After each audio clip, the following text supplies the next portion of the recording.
everyone, welcome back. We're here to finally get back to the comments on Fixing RWBY. Last time we didn't get through, we barely got through all the comments on one of the videos. Luckily, we have a slightly less intense time to go with, so let's oh boy. Yeah, what is it, the same amount of comments except spread over 3 videos? Yeah. So here we Hopefully, go. a bunch of repeat questions, because we answered all of them. Well, I already know that Eb Zevlog, this man asked some good questions. So this is actually an interesting one because we had a back and forth on it where he's talking about Beacon is halfway being reclaimed. It's only been 5 episodes. No reclamation efforts or fighting there, for that matter, have been shown. There was a brief period of action in the elevator, but that was a brief period. That was a personal mission, and it ended in failure. I don't know. It seems like a major milestone that's being used instead as a throwaway. It just seems like a major milestone that's being used instead as a throwaway line to signal time passing. And what's wrong with signaling time passing with a throwaway line? I mean, no. Like the thing is, like I had a completely different scene planned initially. We went back and forth on that. You remember that? Yeah. I initially had a scene. Initially, wasn't it like a Team Coffee scene? No. Initially, it was a Team Cardinal scene where basically they were clearing out one of the buildings, and there was like a whole thing about the line of huntsmen and all that such, and like the where the battle lines kept getting drawn and changed. Basically, they were going to be overwhelmed, and Team Coffee would have shown up to save them.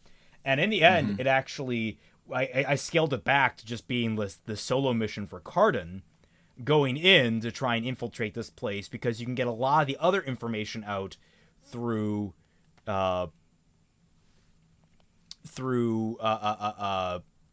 is it? No, he's talking about he's talking about the throwaway line from Port, I think. Yeah, from Port. From Port. Yeah. So it's like just to let people know that it's happening. Because it's like Beacon's not the focus of this this volume, so you don't. It's like we'd be adding a 6th storyline. 7th, okay? Because Jesus we Christ. Because if you count, it's like Ruby Weiss, Ranger Weiss, Blake, Adam, Yang. Oh yeah, God. Roman. So yeah, I know that's the 7th. Yeah, and like not only that, but we like already cut back there from time to time to just like check in on like we have the scene to check in on Cardinal, we have the scene to check in on Coffee. So it's like I don't see a point in spending even more time there, and just to show that. To show Cardin's failed mission, instead of showing like, oh, we're going through the motions, we're clearing out the Grim, we're doing this, we're doing that. It's like more speaks to his emotional state. Like it creates a much more intense emotion. Like you get a definite sense of feel for Cardin in this instance represents all the defenders of Beacon. Like he represents this general mood going on, and the fact that Velvet reciprocates that feeling intensifies that. So you get the basically the feel of every huntsman on the line currently, where there's just everything is a slog. Everyone is tired. Everyone is exhausted. They just want this to be over, and it's not over. It's just not. So it's like this is one of those things where it's just I wanted to show it, but in the end, I think showing it would have been just boring. It would have been. I think Fatman's suggestions definitely helped me refine this into something that's way more interesting and personal, as opposed to this just sort of more broad strokes type deal.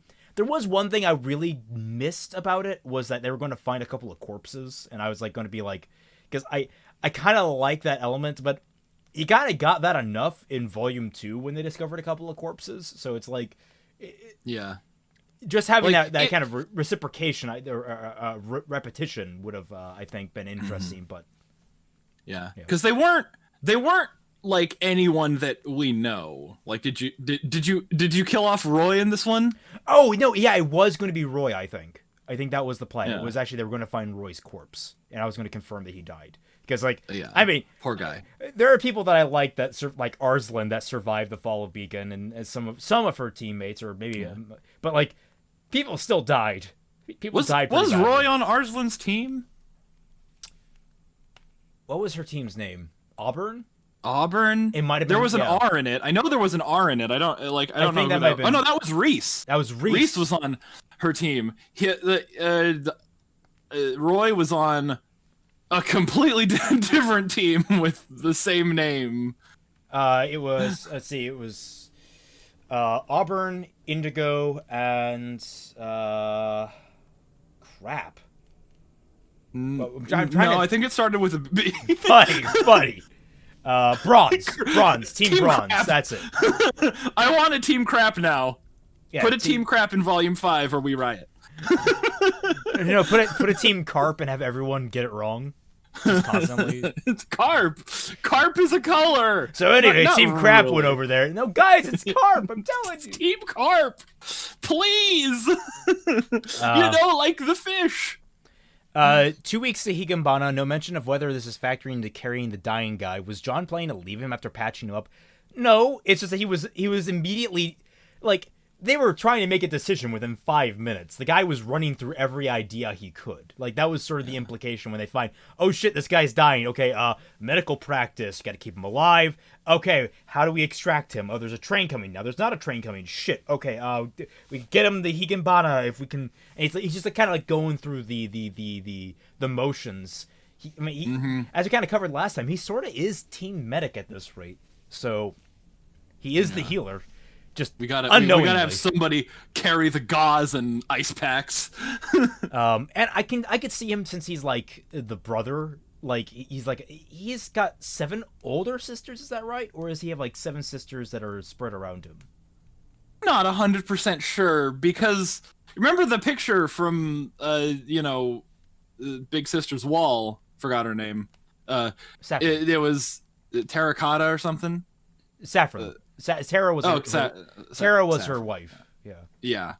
But yeah, it definitely looked like some of those siblings were younger than Jean. So he's like a middle I think there was a pair of twins that was like obviously younger than Jean. I might be wrong. They might all just be like really close in age, but I don't know if he's specifically the youngest. I mean, I could totally see him being like the older brother running around with like band-aids and such for his siblings that keep getting the messes. Like, I kind of find that as a cute image. Oh, and how much of a tease was it that we got, like, Saffron, we got like the older Arc sibling of this, Jean saying, "Oh, I'm a part of a family of warriors," and she's just like off there being a housewife. And it's just like, oh, where's your warrior ancestry? Or is that something that literally only Jean cares about? That would have been a great line. It's like, yeah, John's always had this great aspiration to follow in the family lineage, but most of us just didn't really have that itch. I mean, it'd be kind of cool to meet a different sister who's like, like super battle hardened, and she gives John shit for being soft. Soft. No, I mean, like, one of my ideas for fixing RWBY, like way back in the day, was that RWBY never actually got into Beacon in the first volume, but the 4th member of the Blake, Weiss, and Yang team was an Arc that got No, it was the 4th member of Team Coffee that was an Arc that got bumped up. Huh. I forget who I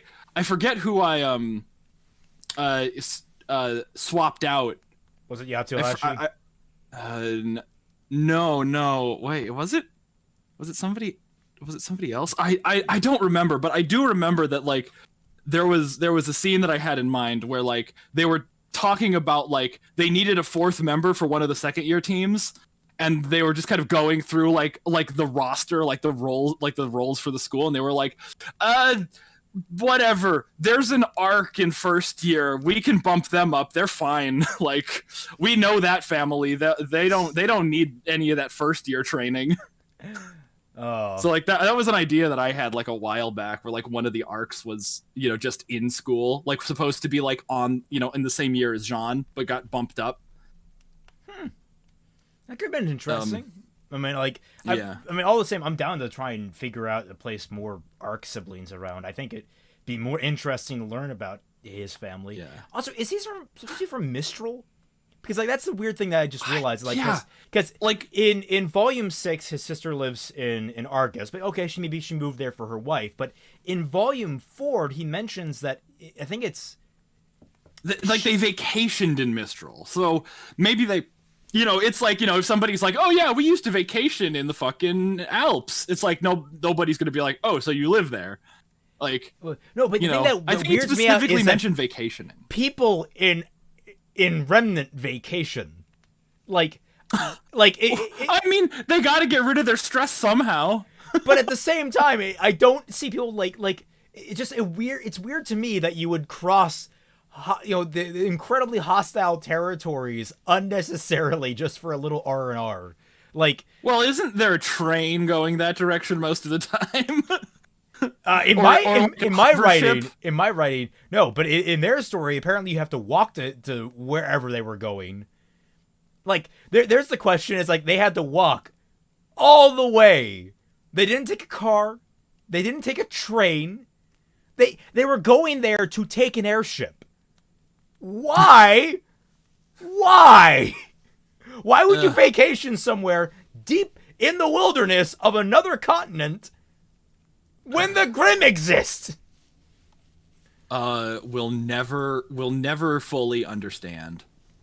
All right, so here we go. I can understand Gira and Callie being having a warm welcome for Blake, but having Gira prop her up by saying that she got herself out, so it's all good, feels off. Like, you start saying the conversation is awkward, but then they're both very understanding despite not having seen each other in years. Maybe while Gira is mad at Sun for going after his daughter, who he loves to the point of supporting her despite her running away, Callie is mad at her for abandoning and robbing her of the experience of being a mother while loving Sun. I mean, these are fair points. These are I was trying to be more faithful to the characters displayed in actual RWBY, but maybe I should have taken a little more tweaking. That is a fair critique that they probably should have been a little more hard-edged on Blake. I don't know. Because I don't also see them doing that very well. It's almost like their character designs, in a way, don't lend themselves to being, like, mad at their daughter. That's it. Yeah. No, that's actually an interesting way to put it. Because I was trying to picture the scene going that way, and I'm just like, I can't, like... That's the problem with RWBY, is like they actually design characters in such a way that they have to except the mains, right? RWBY and her bar and her, medieval bar wench outfit. Yeah. All the side characters are designed to match their personalities, but the mains can get fucked. Yeah, so it's like, I don't know. You raise an interesting point with that. Yeah, I see you just say you're rambling, but like, I think you raise a legitimate point there, Abe. I think you really do. Yeah, I'm trying to picture Talisman saying something mean, and I'm like, can't do it. Okay, let's see. Sienna found someone in Atlas with political aspirations. All right, before you introduce Robin Hill, hear me out. Damn, you saw right fucking through me, damn. Damn! Called out! I mean, I'm not too surprised. I'm gonna let you finish, but... Yeah. You don't need to add every character into the rewrite if you can give their purpose in the story a pre-existing character that would benefit from it greatly. For example, removing Gordon Goodbrother, government name Pietro Polendina, and instead making Penny's creator and father figure Ironwood. Like, there is a point where, like, you have, like, Robin Hill is, like, the entire voting subplot, though as worthless as it is a major thing that happens in the story. Like, it's a big thing they focus on for the better part. No, it was a last-minute addition. I know! That's what galls me! It literally was built up over the course of 6 episodes. And it's somehow and that was like the last thing we added to the season. It was like, fucking, come on. What was Robin gonna do? Did you know that Robin initially wasn't even gonna steal dust? They only had the idea for the character named Robin Hill. They didn't want her to be stealing, and they didn't want her to be running for an election. Those are the only 2 things she did. What the fuck were they planning? Like, that's all the commentary. It's like, we weren't planning on doing this. It's like, that's the only thing. What the fuck? My god. Oh god. No. So the idea for the name Robin Hill wasn't a Hillary thing, because if you're going to name a character Hillary, you're going to do an election, but they weren't. Or Robin Hood, but they weren't going to have her stealing from Ironwood. So I don't know what the idea for the name came from. I think they wanted to subvert that by being like, hey, we have a Robin Hood character, but, like, you know what? They're not going to steal anything. Hey. Yeah. What's the Dora the Explorer meme when it's like, a good pirate never takes anyone's property? Yeah, no, I disagree with you. I'm going to include her because I have interesting ideas of where that entire subplot can go. Like, I can actually make it worth a damn. So Coffee actually makes an interesting point. Also, why isn't the train like underground, like a bullet train or like a subway? Well, first of all, bullet trains aren't always underground. I should know. I've ridden on one. I mean, most of them, in Japan, right? Yeah. There isn't even an underground in Japan. They'll get all the way to the bottom of the continent. Wait, what? Japan's a floating island, right? It's a mountainous island. I've been on the subway. Yeah, but I think, honestly, it's just for practicality's sake, because the Grimm do attack human creations, again, if World of Remnant is to be believed. And if they attack a surface train, you can just drive a truck full of replacement parts up to it. But if they attack a subway train, probably less likely, but also probably inevitable, then it's just much harder to repair. I mean, so there are underground Grimm. We know this. So yeah, like, considering that repairs are like literally inevitable, I just think that they just like picked the transportation option that was easier to repair. That's I don't know, there's my headcanon. By the way, if you have a question for us in chat that you want us to answer, make sure to like at one of us so we actually see like the orange highlight light up. I'm looking at chat, but I'm also like mostly just ignoring it. Yeah, at Fatman in specific, because like A, it's easier, and B, I'm trying to read off these comments, so it's more he's the one that has more attention that can be divided to it. Yeah, at me, because I'm paying attention. Or you could always super chat or Streamlabs me, because that would be a much more direct and obvious one, and I'll answer it immediately. Or you can Streamlabs me. I won't see it because I don't have my Streamlabs open, but I'll appreciate it. Personally, I would have preferred if Ilya hadn't mentioned her parents to Adam. It seems like unnecessary info at that point. It could have been something she'd only confided in Blake. If you don't like the "only my love knows this" trope, you could have also made it so Adam knew, which would imply a past falling out between the two. Although it would still need work to not feel janky in this scene. I mean, I kind of feel like at this point it's Ilya is in the Fang explicitly for the purpose of basically getting back for people being dicks to her parents at this rate. So it's, or not really explicitly, but like that's her primary motivator, and I think like that's sort of like application. Why do you want to join the White Fang? They fucking killed my parents is a pretty big motivator.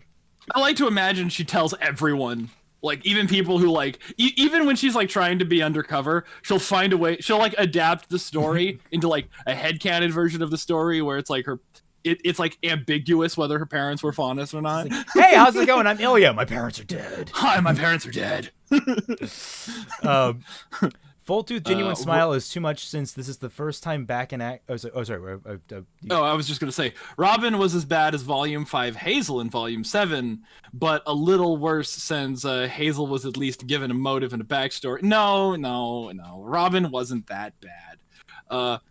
Is Raven going to have Ruby freak at Roman? Hey, no spoiler questions. Oh my god, we get to say that. We get to say that. It's great. What do I think about Nora being Freya's grandmother? She moisturizes.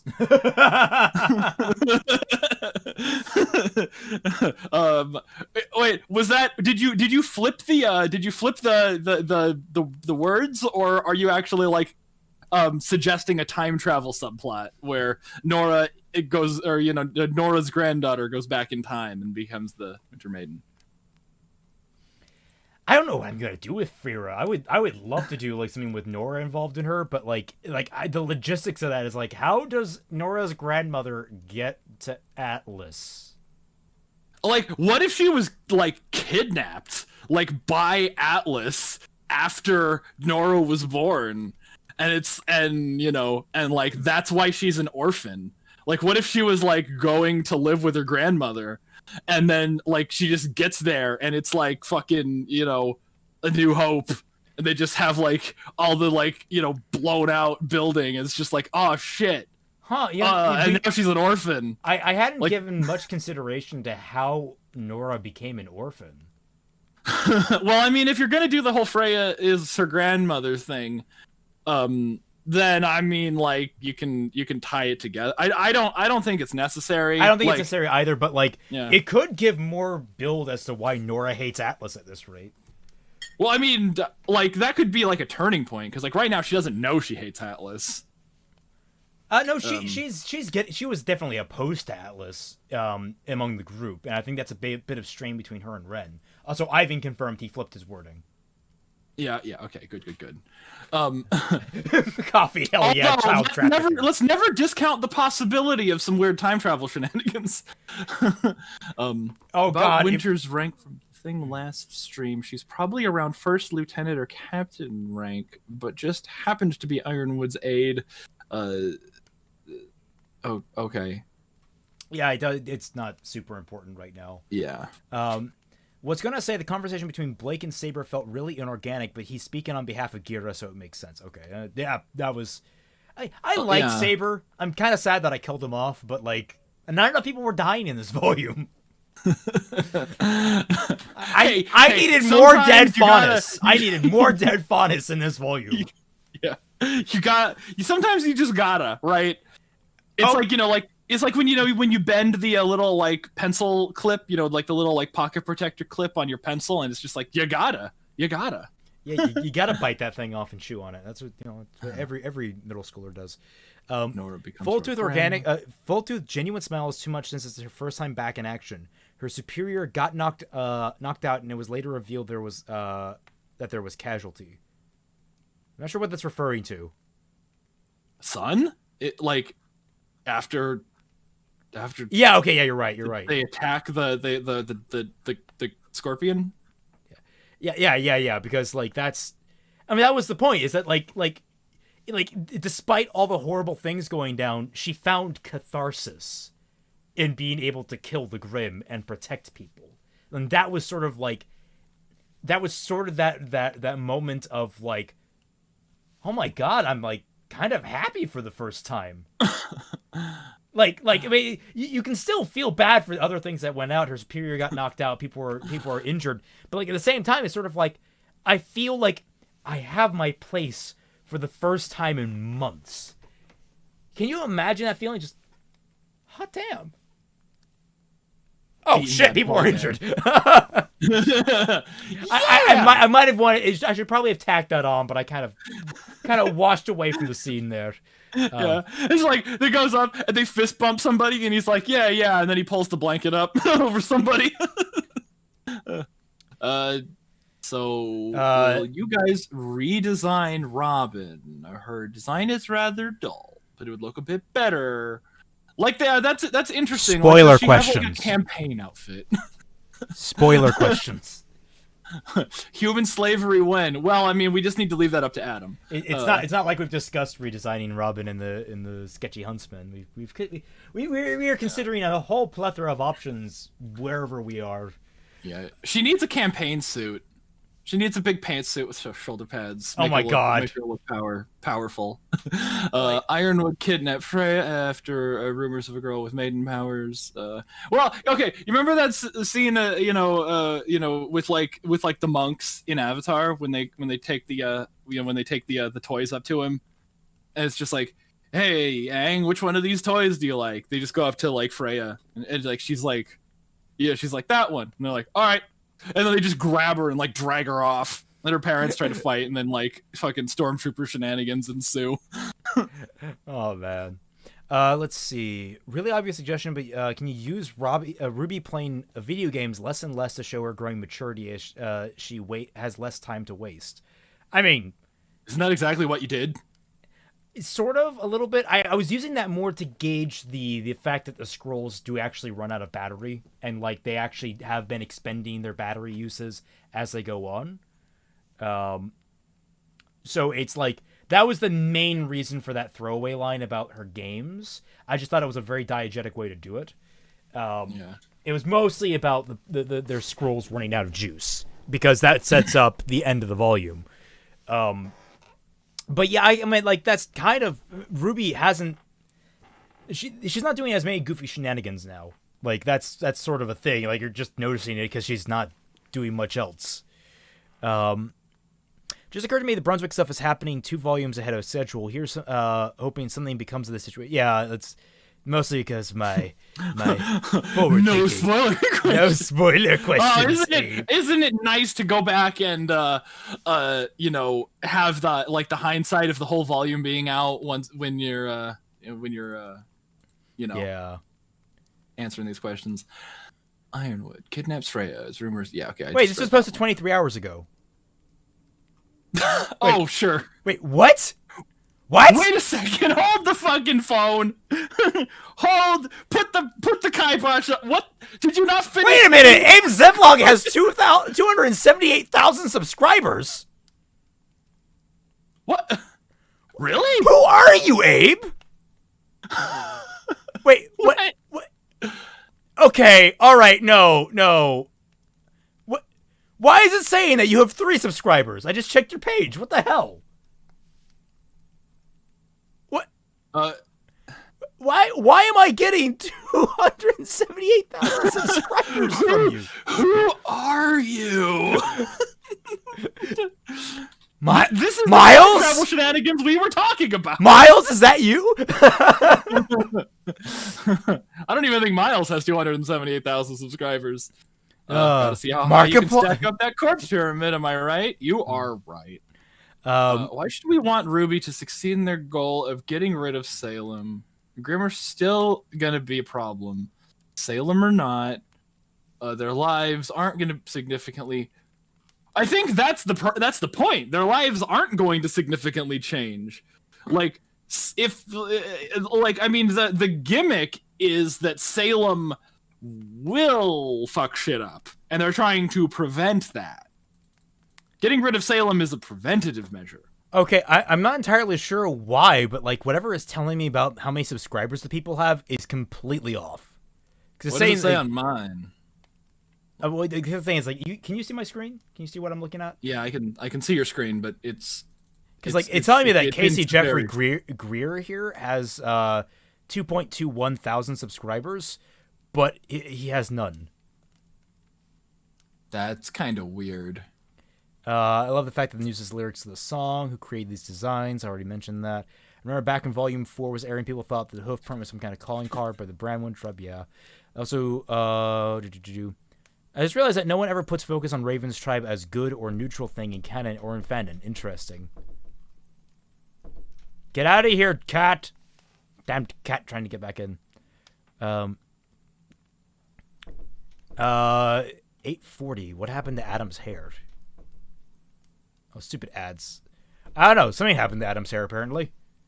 I don't know where Fatman went. I guess he's dead. That's what happens when you live in California. Earthquakes, man. You can't avoid them. Oh. Good signs. I love how you're using the ground here. Open up under me and swallows me whole. Disturbing frostbite craze among youths. But I do have a small problem with the cafe scene between Sienna and Adam in episode 6. Oh my! Can you guys hear that? Can you guys hear the door banging? I hope not. I'm gonna have a minute. Using the ground here. Open up under me and swallows me whole. Disturbing frostbite craze among youths. But I do have a small problem with the cafe scene between Sienna and Adam in episode 6.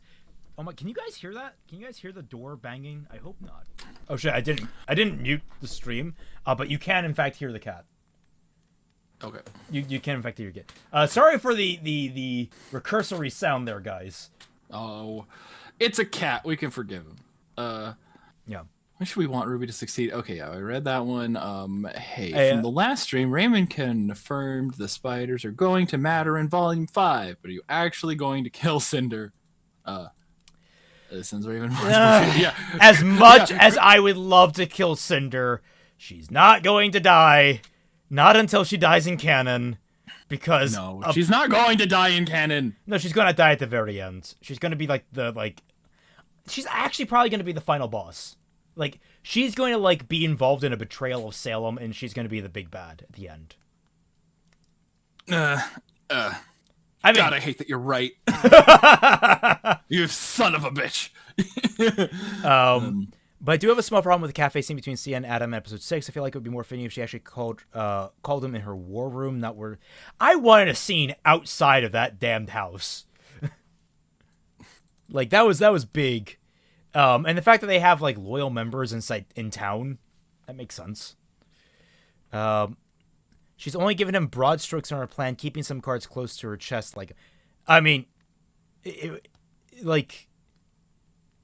She is keeping broad strokes with him. It's fairly obvious that she is.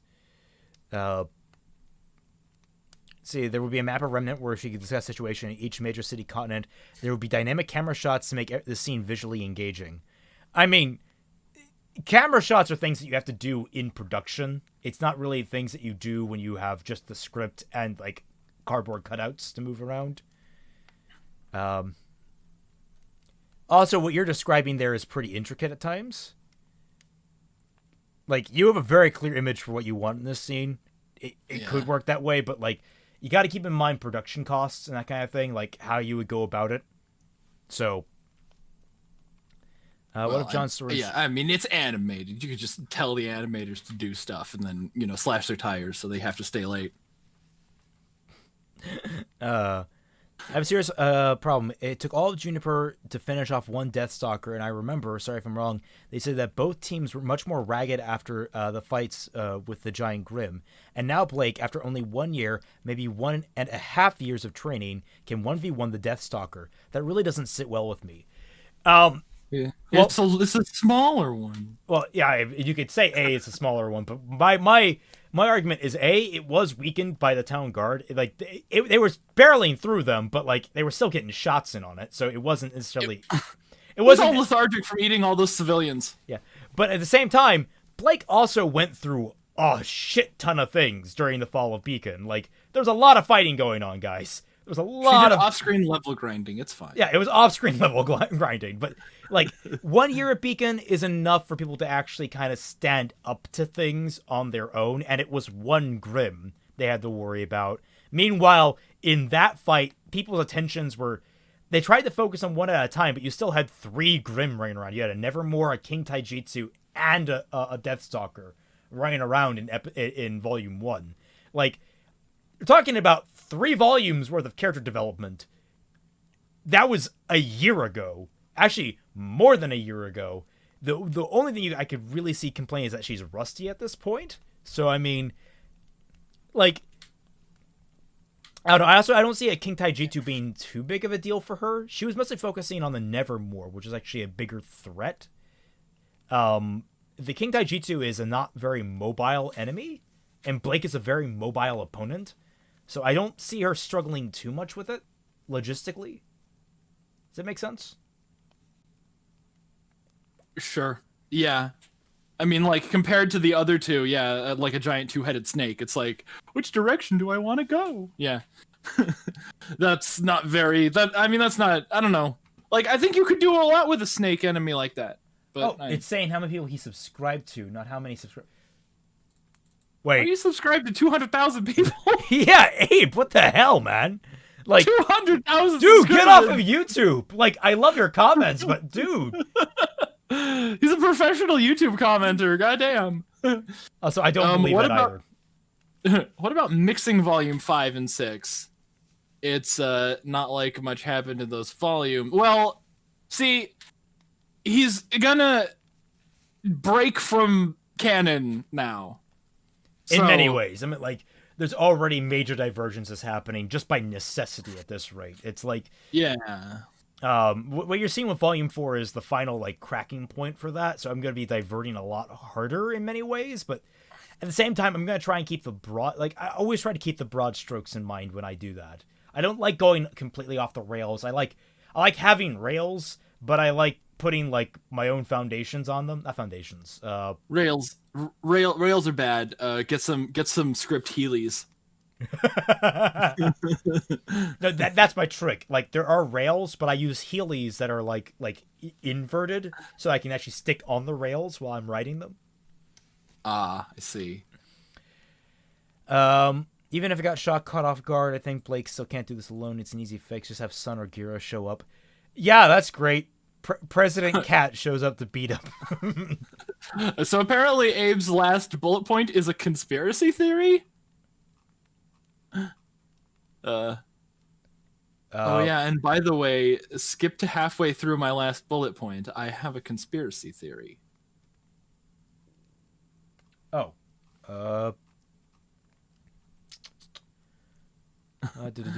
They both have conspiracy theory time. Oh, I see. You didn't separate it. I see. Feel free to ignore the rest of the comment. Ozpin wasn't supposed to reincarnate into John like many think, but instead into Ren. They both have green color scheme, overlook the fifth color of the show, and have similar personalities, like-minded soul, and affinity for aura. Aura of the world implies... Oh. This also explains why V4 gave Ren so much screen time that didn't go anywhere. And as a plus, it would have given the most pairs in Ranger an interesting dynamic. Logos aside, here's some pathos. Oh, Logos aside, here's some pathos. Reimagine the funny scenes where Crow decks Oscar, where John pins him against the wall, but instead it's Ren. Huh? That could work out pretty well. Ren being the Ozpin, like, especially if you take into consider that Ren was Monty's character, him being like suddenly the wise man character, and the fact that he gave that bullshit aura explanation in Volume 5. Huh. Okay. So, like, Oscar was just an accident, like, from the bottom up. Yeah, like, seriously, like, Oscar feels completely superfluous at this rate. It's like they got Aaron Dismuke, and they were like, oh, sweet, let's use him. I mean, frankly, I would just replace Neath, honestly. Nah, his voice is way too different. Yeah. No, I'm kidding. Also, Neath is an all right actor.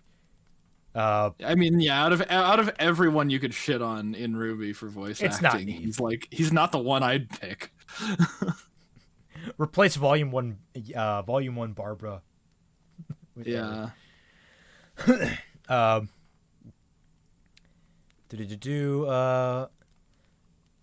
Where were we? Other videos, but I have a small problem with the cafe scene. No serious fight. But we loop back to the problem you said at fixing that Grimm are a joke. Deathstalker, one of the strongest types when fully grown, being taken seriously. I mean, like, being taken out by one young adult. I mean, like, she's a trained huntress that went through disaster and survived.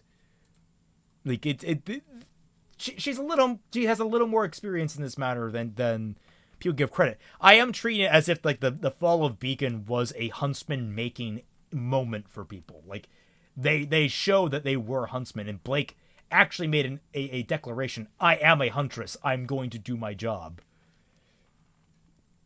Anyway, love the rewrite. Really hoping Brunswick Farm plotline. Biggest hope for this rewrite is Whitley gets explored a little bit more. Planning on that. Found recently searching up Ruby. I have a few thoughts. First of all, I like the setup for Brunswick. Secondly, I don't think I paid enough attention to Menagerie in the original series, but it sounded quite peaceful if I remember. I can't imagine Grim showing up. If Blake is going to end up working in Menagerie, which in itself was a stretch considering how Blake would likely want to work away from a team after Beacon. I mean, there's a difference between working on a team and working for, like, the police. Your ex. Yeah, really. Like, she's just like, I'll be part of a force. I'll be like kind of a face in the crowd type deal. It'd be fun to have all Yang's angst attracted a few flying Grim to their house. And that would be kind of funny. It's like every night, Tai Yang has to go outside with like a coat hanger, just bat away a couple of birds, like a bird Grim. It's like, shoot, Yang! Stop being depressed! Stop being depressed! Cheer up, damn it! You have to be a flying type. Is that a reference to something? I don't know. Like a Pokemon? Like this new like flying type Pokemon? Great and enjoyable. You don't disappoint. Excellent. If Cinder will probably betray Salem and become the final boss, what will happen to Adam? He did. He did. That was a prediction for canon, not a prediction for fixing. Yeah. Will he die in Volume 6 before the team goes to Atlas? No, he's gonna like become like an Instagram influencer and like post pictures of butterflies. Oh wait, that was a bridge, sort of. You saw the art by what's her face, right? I posted it. I pinned it in frickin' the Ruby group. The one with Yang taking a selfie. Oh yeah, I posted that in the yeah, it's amazing. It's amazing. I love it. Yeah. Did you see the full version with the comments under it? Oh, I mean, there were two different people that did it because there was I think Dora did one and someone else did one. Yeah. Which, like, they are great. Almost like the Oscar's being kidnapped. This ain't about him. This isn't about you. This isn't about him. How does experience grow in the world on your rewrite Pokemon? Or like, oh no, that was just a joke I made. Yeah. I don't think that Remnant canon or fixing work on an experience Pokemon leveling system. No, yeah, although no, it doesn't. That would be dope. It's Yu-Gi-Oh rules, not Pokemon rules. You got to sacrifice 2 other monsters to summon the big one. You got to get your polymerization out. Got to go the whole 9 Wow, yards. this is a comment from 3 months ago. I just thought it was hilarious because now you can add to it. It's sad being shown a scene with Yang, her dad, and her teachers because only now just realized the season was probably be the last time Bernie and Joel play these characters. And now Ryan. Oof. Why was All-Star in the newspaper? Because it wanted to be. This one says, why? I don't know. I had a theory about halfway through. Okay. I had a theory about halfway through my last bullet point. Wait. Okay. I said you can see. Yeah.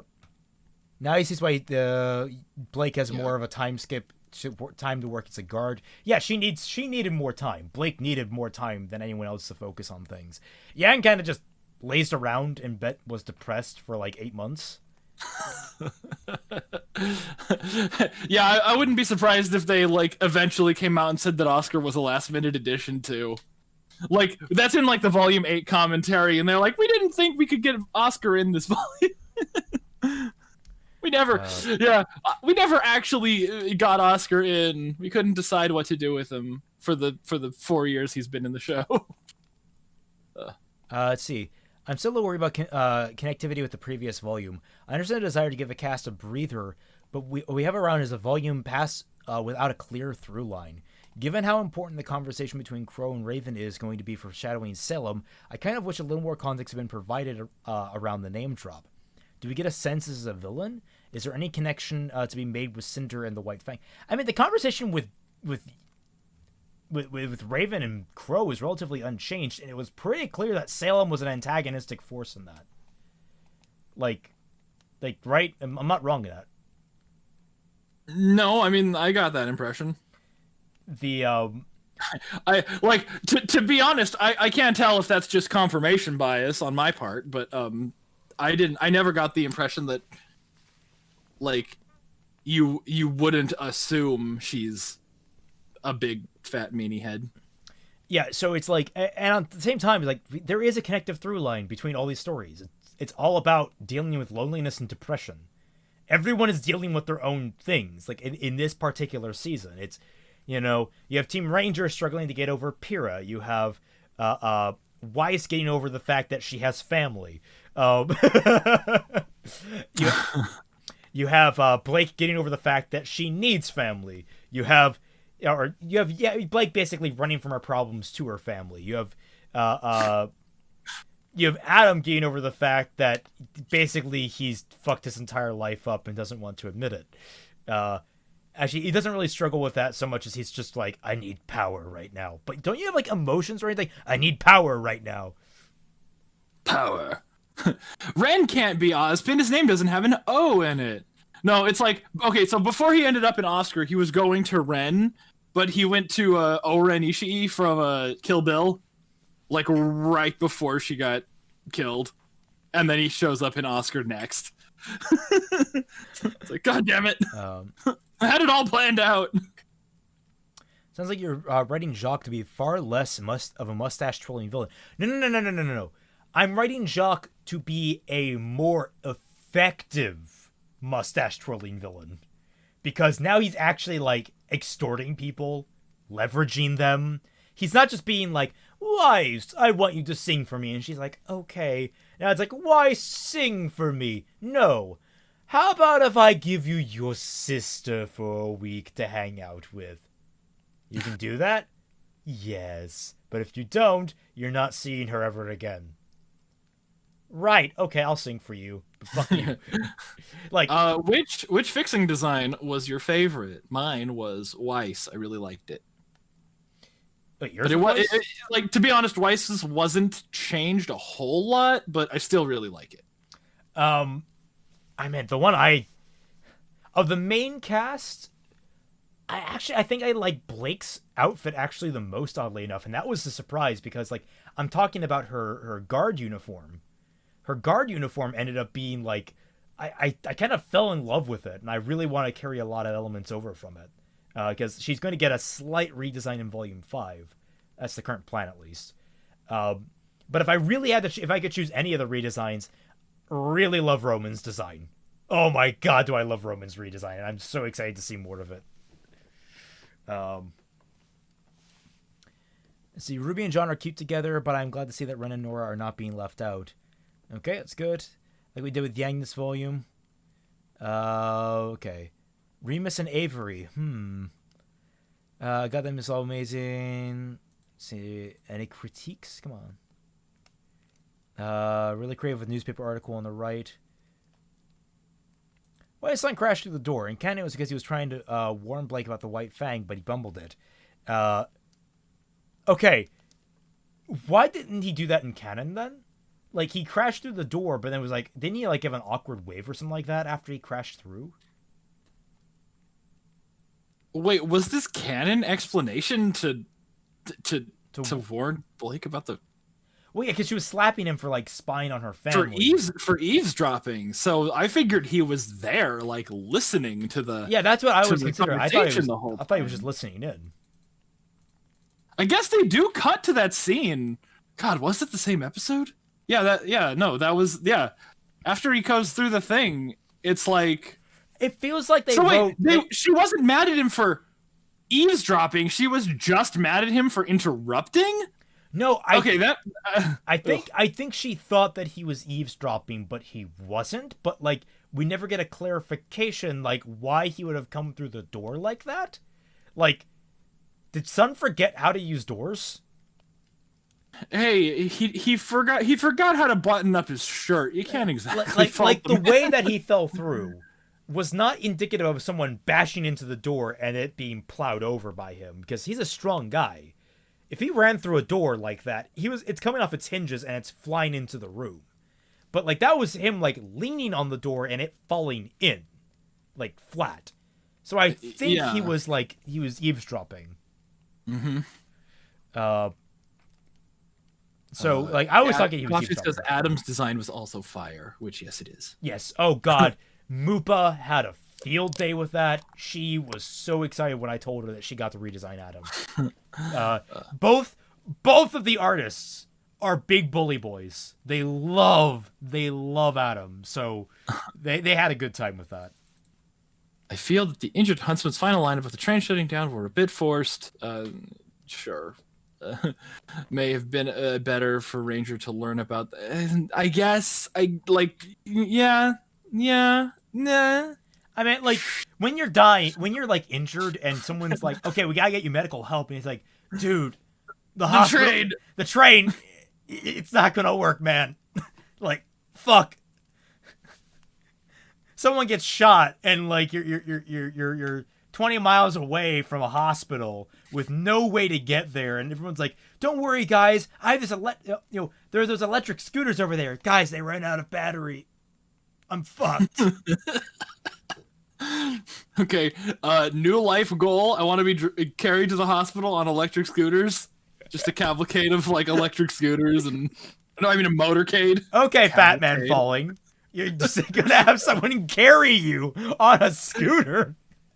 No, like a whole bunch of people. Like those, Spread it out so like they're all driving side by side carrying you. Yeah, like okay, like royalty when they're in those little like covered like a palanquin, like the palanquin. Yeah, and like 10 people pick it up and they carry it, except it's just like they're all on electric scooters and they're all like carrying me. Like, yeah, that's not how I want to die, but that's how I want to survive. I also don't see the point of hiding Salem so much. Well, sure, it makes us much more in the dark as the characters, but besides, maybe if you change Salem's perspective, things with a nice... Salem's reveal in Volume 4, what did it do?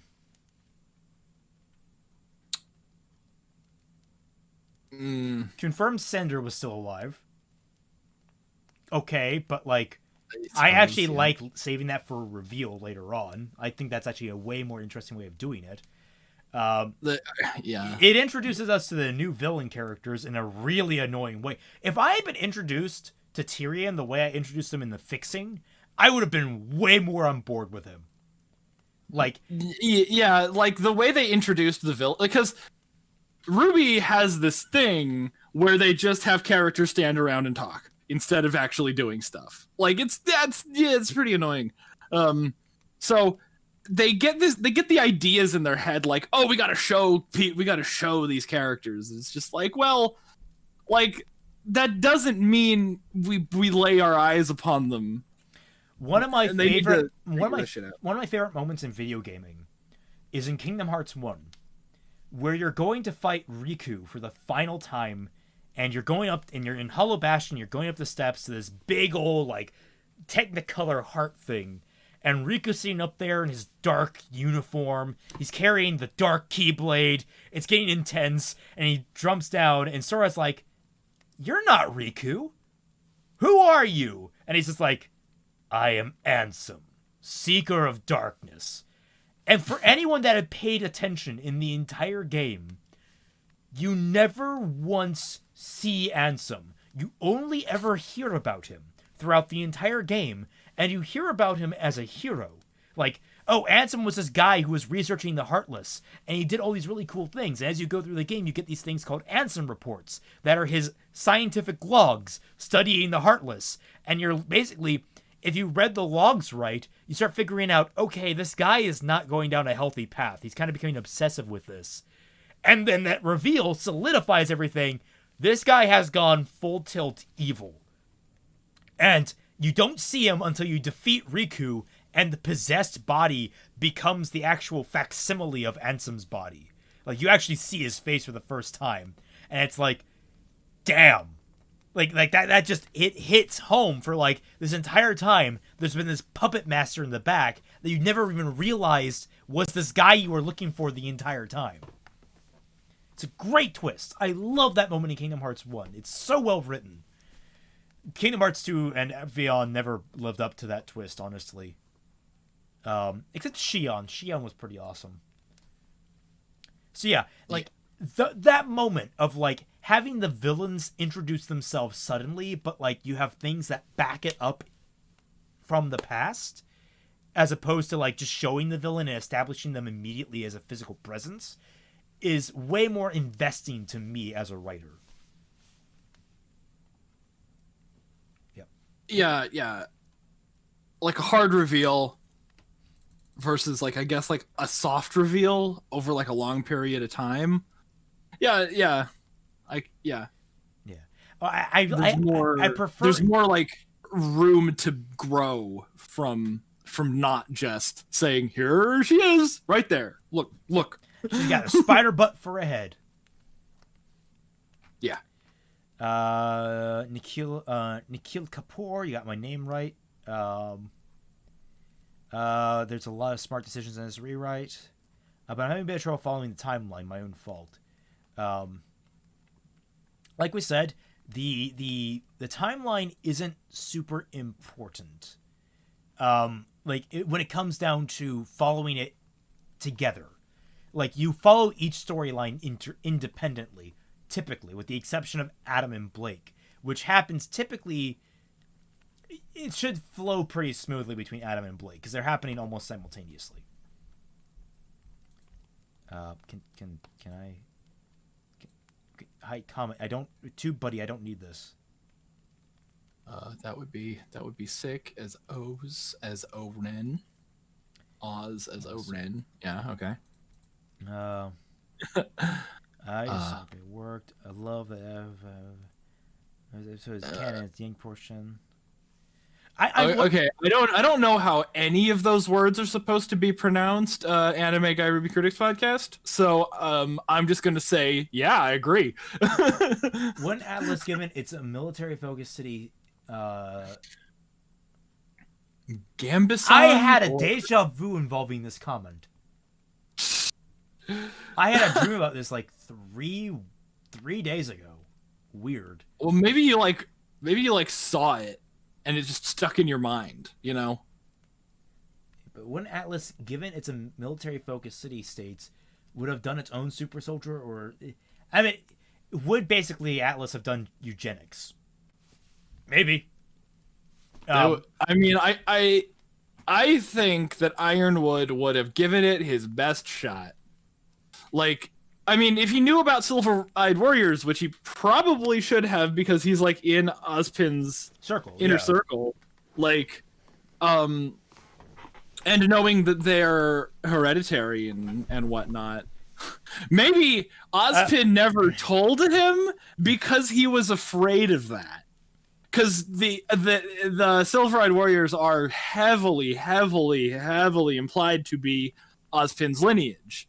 Like, you know, like some people freak out when I say it was confirmed by the fact that it was indeed confirmed in Volume 6. But like, it's Ozpin's family line, and maybe he just didn't want to, first of all, to reveal that, and then second of all, to not want to open them up. Like, they're already under threat from Salem. He didn't want them to be under a completely different kind of threat from the people who were supposed to be his allies. Here's a question I just thought of. What do you think of the idea that Winter is, I think we've just touched on this before, Ironwood's illegitimate daughter? Like, I thought that, well, okay, Winter being the illegitimate daughter wouldn't make as much sense to me because she's the oldest. But Whitley and Weiss makes a lot more I think it's the other way around. Like, it could make the most sense in the sense that it's a Zuko situation from Avatar: The Last Airbender. Because if you know the backstory of the Fire Lord, the wife of Zuko's mother had a relationship with someone before the Fire Lord basically came into the village and was like, I'm taking that one for my wife. And took her. So it's basically, I believe it's implied that he's actually the son not of the Fire Lord, but of a different firebender from the Fire Nation. Interesting. And Azula is the only actual true-blooded daughter, and that's why she's like kind of fucked up in the head. Interesting. So like the idea is that like Ironwood and what's her face? What's the mother's name? I don't know. Mama Shee basically got it down and did the dirty, but then Jacques came around and was like, "Yo, I'm extorting your father to marry into this family." And it's like, okay, now you have to give me heirs. But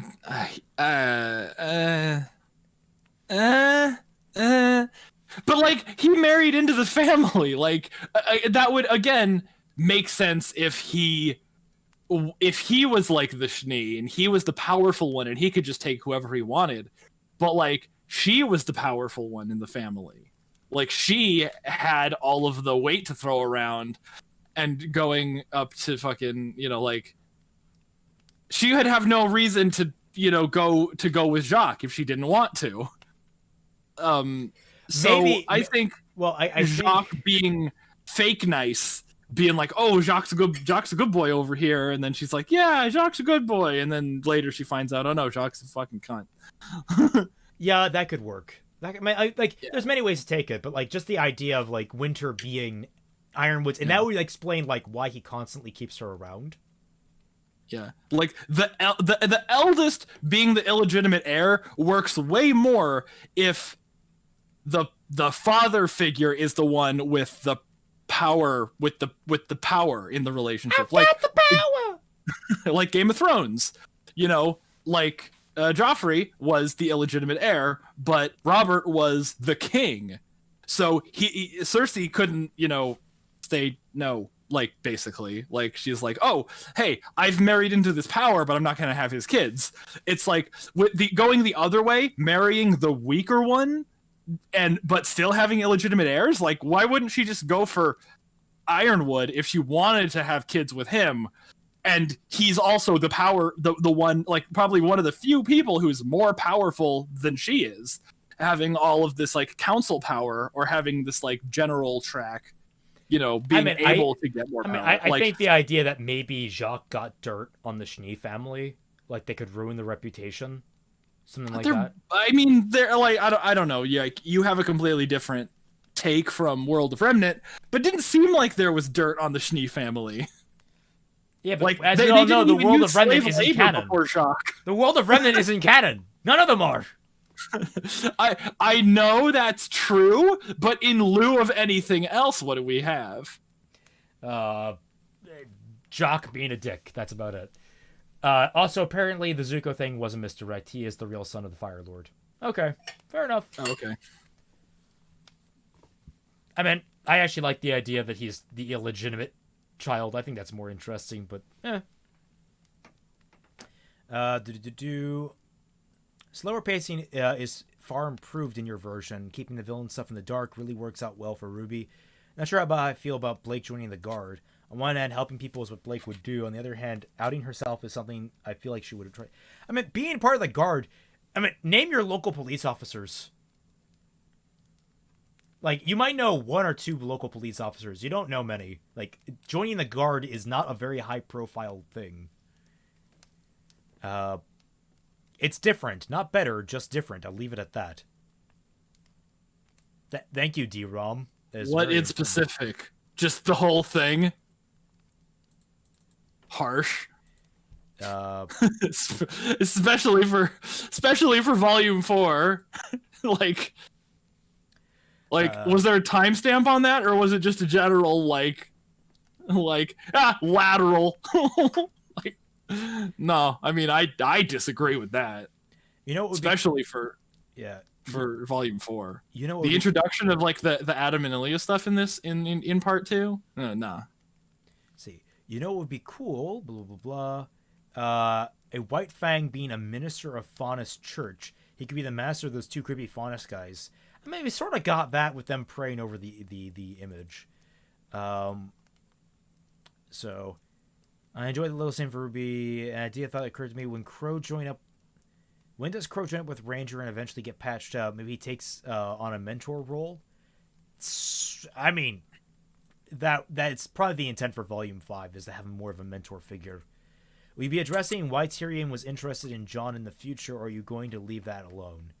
I have no clue what I'm going to do with that, but I'm being transparent about it. So hopefully I'll come up with something later. Because Tyrion actually has a big hole in his backstory that you could exploit. So I mean, like, I think it'd be interesting to have maybe Tyrion has some past with the Arcs, like maybe one of them's like a law enforcement official.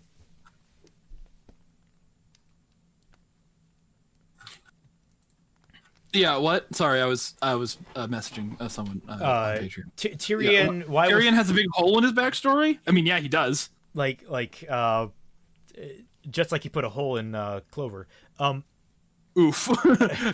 Yeah, Tyrion has a hole in his backstory. Clover has a hole in his back. They're bro. And Crow has a hole in his heart. Hole in his heart. High five.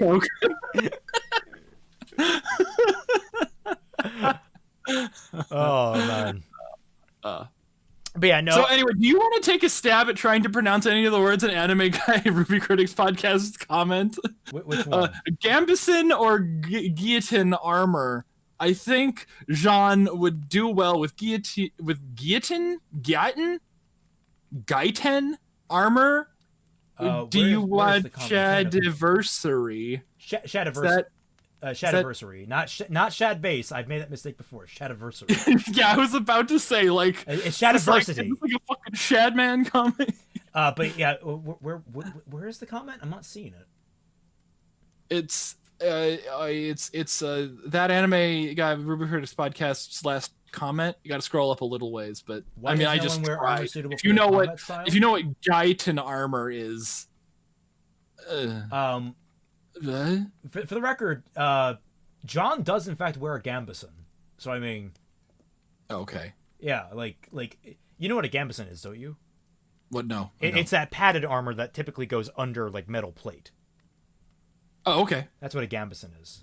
And typically it can be worn as its own armor. Like it's like you wouldn't think it, but cloth armor is actually surprisingly effective.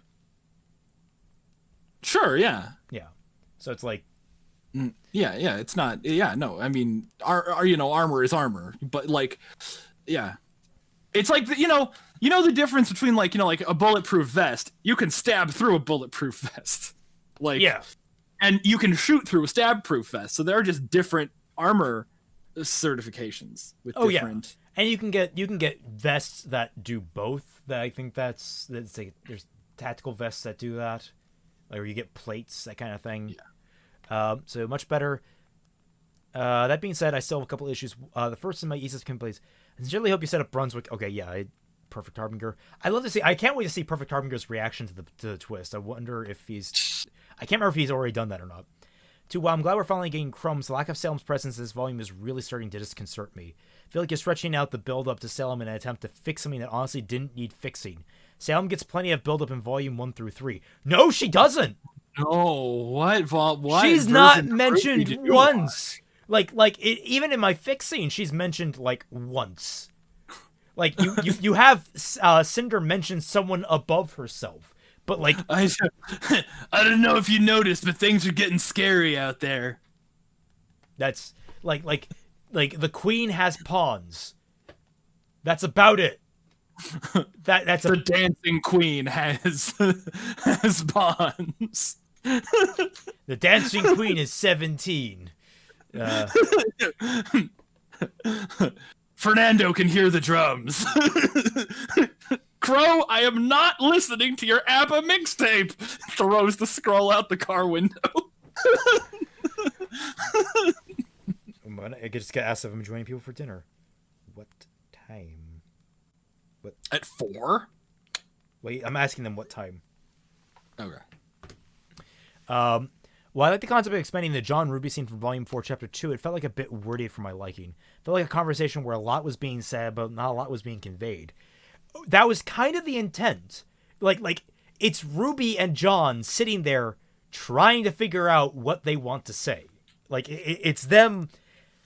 This is something that really bothers me about a lot of dialogue writing is that there are times where people can be incredibly concise and on the point, and times where characters can be incredibly like vapid, and they're just like struggling to find the words they want to say because that's 5 or 5:30.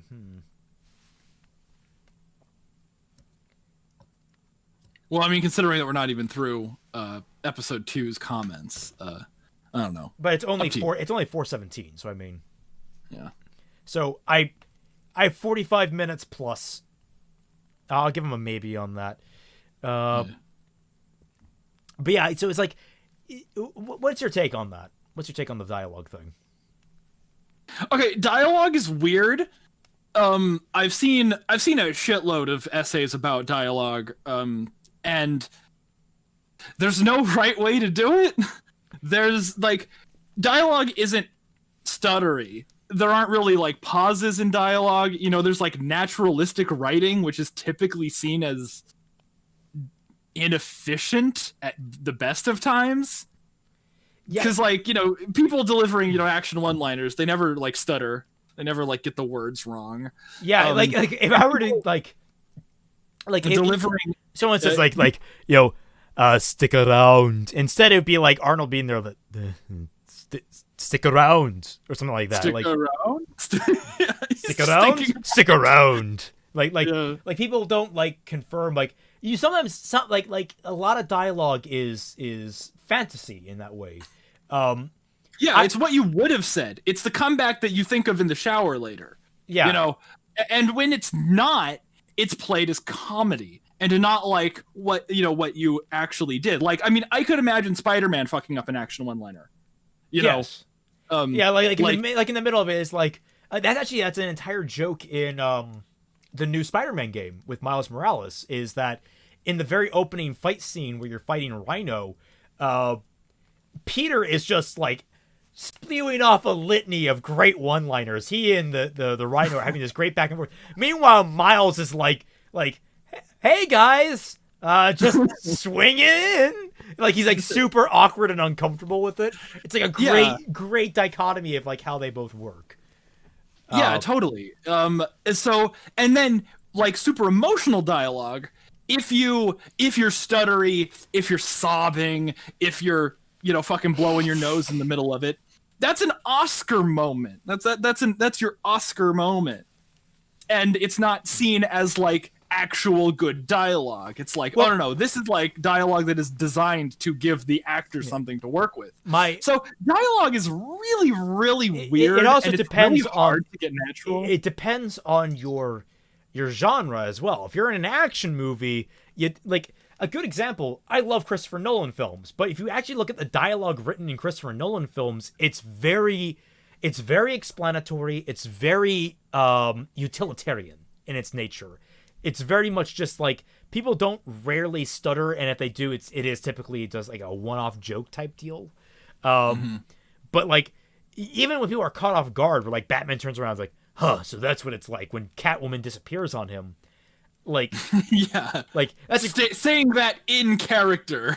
Yeah, like that was one of the silliest moments of The Dark Knight Rises. Dark Knight Rises. But then compare it to, say, the lines from All the King's Men, which is one of my gold standard for realistic dialogue writing, where characters are constantly talking over themselves. They're constantly bumbling their lines.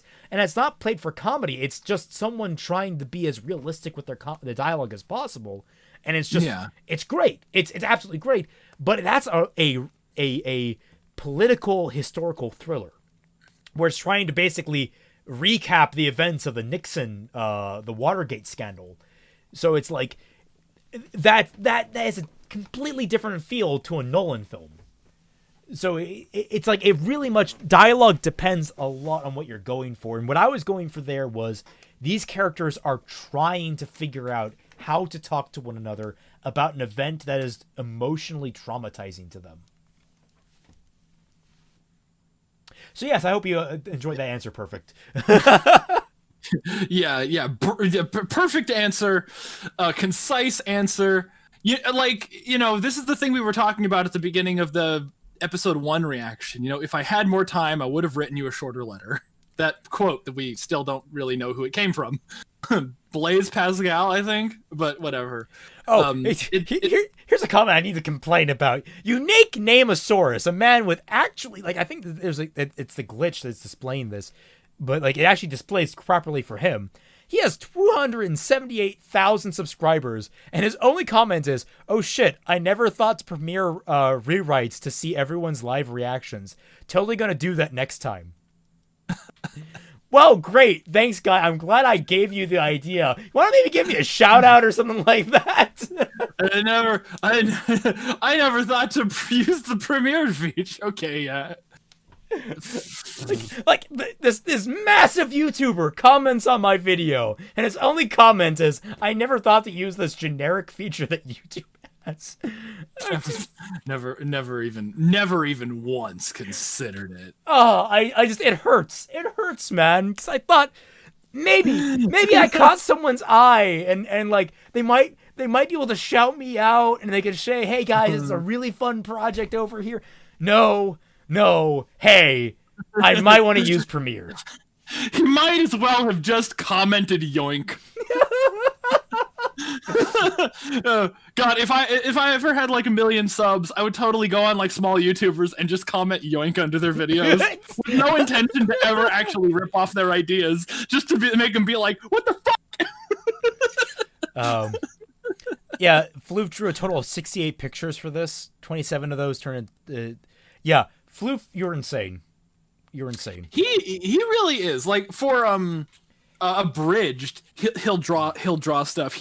I asked him for a picture, and instead he gave me a whole animation for the Volume 6 review. It had a looping flame, like a looping flame thing. Oh, it was Neo riding on top of Cinder. Yeah, it was Neo riding on top of Cinder. That was the animation that Floof made for me, and I was just like, "Whoa, you absolute mad lad!" He drew all the little chibi dolls that I used in Abridged sort of. Yeah, he's great. He's Floof, a good boy. We love you. I love all the sketchy huntsmen, but Floof, you really outdid yourself this volume. Yes. Please keep doing it. Wait, hold on. This is a comment back about the eugenics thing. Are you saying that Ironwood tried to frack Summer? No, we're saying that Ironwood wanted Summer to fuck anyone. That's eugenics is we're you saying have to that if there was a silver-eyed guy, he'd be the most invaluable resource, and literally they would build a harem around him. Yeah, basically it's just you have to fuck. There could literally be an entire RWBY spinoff. Oh my god, that's where we put Oscar. He's a silver-eyed guy, and we just we make an entire spinoff called My Silver-Eyed Harem. That's it. That's all we need to do. The thing is, he is so generic it could work. Can you imagine? Yeah. Whoa, this kid is just a basic hometown farm boy, but he has a unique talent to destroy Grim with laser eyes. So we're going to kidnap him and force him into a situation with these 20 hot, eligible young women to hopefully procreate and create an entire an entire subspecies of human that is specifically built to fight Grim, and any children that aren't born with silver eyes are immediately thrown to the wolves. They're just Sparta style. They're just thrown off the side of Atlas. Yeah. Oh my god, no. I need that in my life now. So all right, Dora, where are you? We need you.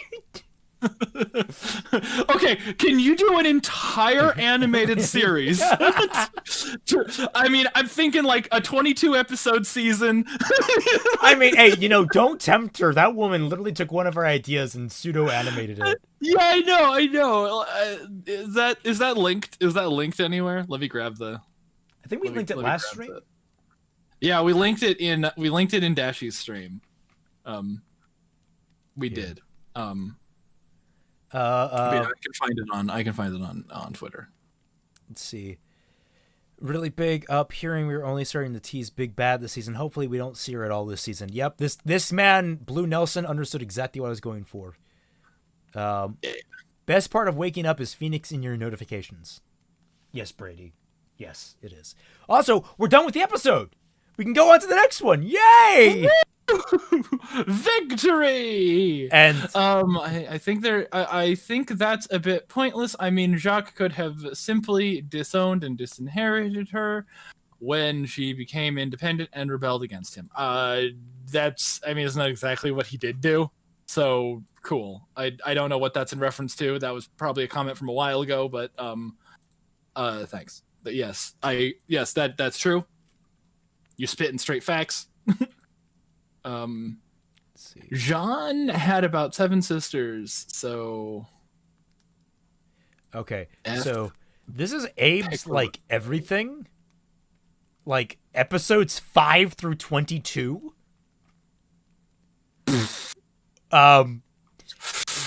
Skip it. Come back to that one last. We'll come back to that one, Abe. Promise we'll come back at the end of this episode.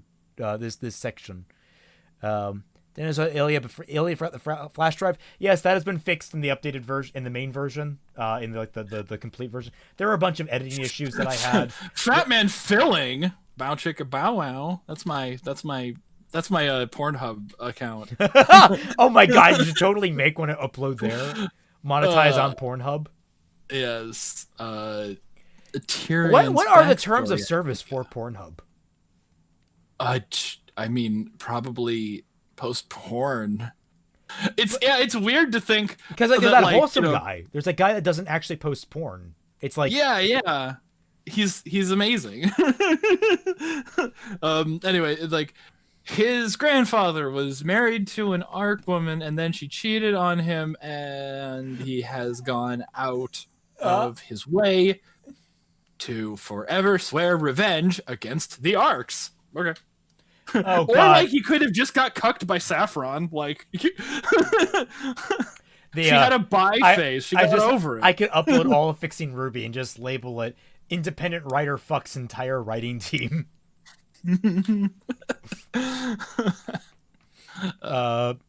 Good stuff. As someone who legitimately likes RWBY, it's weird. I'm more excited for this to come out than actual RWBY. No, it's not weird. It's actually very much encouraged. Though, if you were to say that in court, never say that in court. Just if I ever get taken there, just saying. A court of law. The Yang ending, okay. Though I'm more following this due to Yang's PTSD arc, the one arc that got my mind tingling in Volume 4 back in the day. I wonder how long yours will go compared to RWBY kind of ending it after the Atom fight in V6E10. I mean, hopefully that I'm not hoping to end it by then, but like I'm hoping that it dies down a little bit after that. It's not over, but it is somewhat resolved a little bit. I don't know how to really clarify that. We'll get to it when we get to it effectively. We have enjoying the hell out of this, and there isn't a next episode. Why? Your Fixing series is absolutely on point. Pog Neo. Hey, Celtic, you still keeping Adam's get the job done character instead of crazy obsessed ex-boyfriend character? Why not both? That's the thing I wanted to clarify is that Adam was never an abusive boyfriend. Like, he was a good boyfriend to Blake. He's just a shit person. Like, there's a clarification there that he never abused Blake or manipulated her. He was actually genuine in his beliefs. And that's the thing I've wanted to make a clarification on. So the idea that he's the abusive ex-boyfriend. No, he's the obsessive ex-boyfriend. There's a big distinction between the two. Every abusive not every abusive boyfriend will become obsessive. Not every obsessive boyfriend was abusive. But going forward, Adam is obsessive on Blake for a myriad of reasons that tie into how he kind of shaped his worldview. Adam's message is way better. How dare you have the multi ice cream queen, the delicious Neapolitan, be touched by the likes of Yang the Barbarian? No one touches her. What? But she touches people. But by necessity, by the she law, can't be touched. She's gonna be like water or melted ice cream. Like a woman, I just had a wave of dizziness. Oh shit. Because I've been talking so much. Yeah. Cover breathe. me. Cover me. For Breathe. me, Fatman. Take the Cover deep for me. breaths. Cover for me. Okay. Hey, chat. Ruby is the jailbait. Weiss can be the Asuka. Blake is the book one. Yang is the boobs. Nora is the cute, energetic one.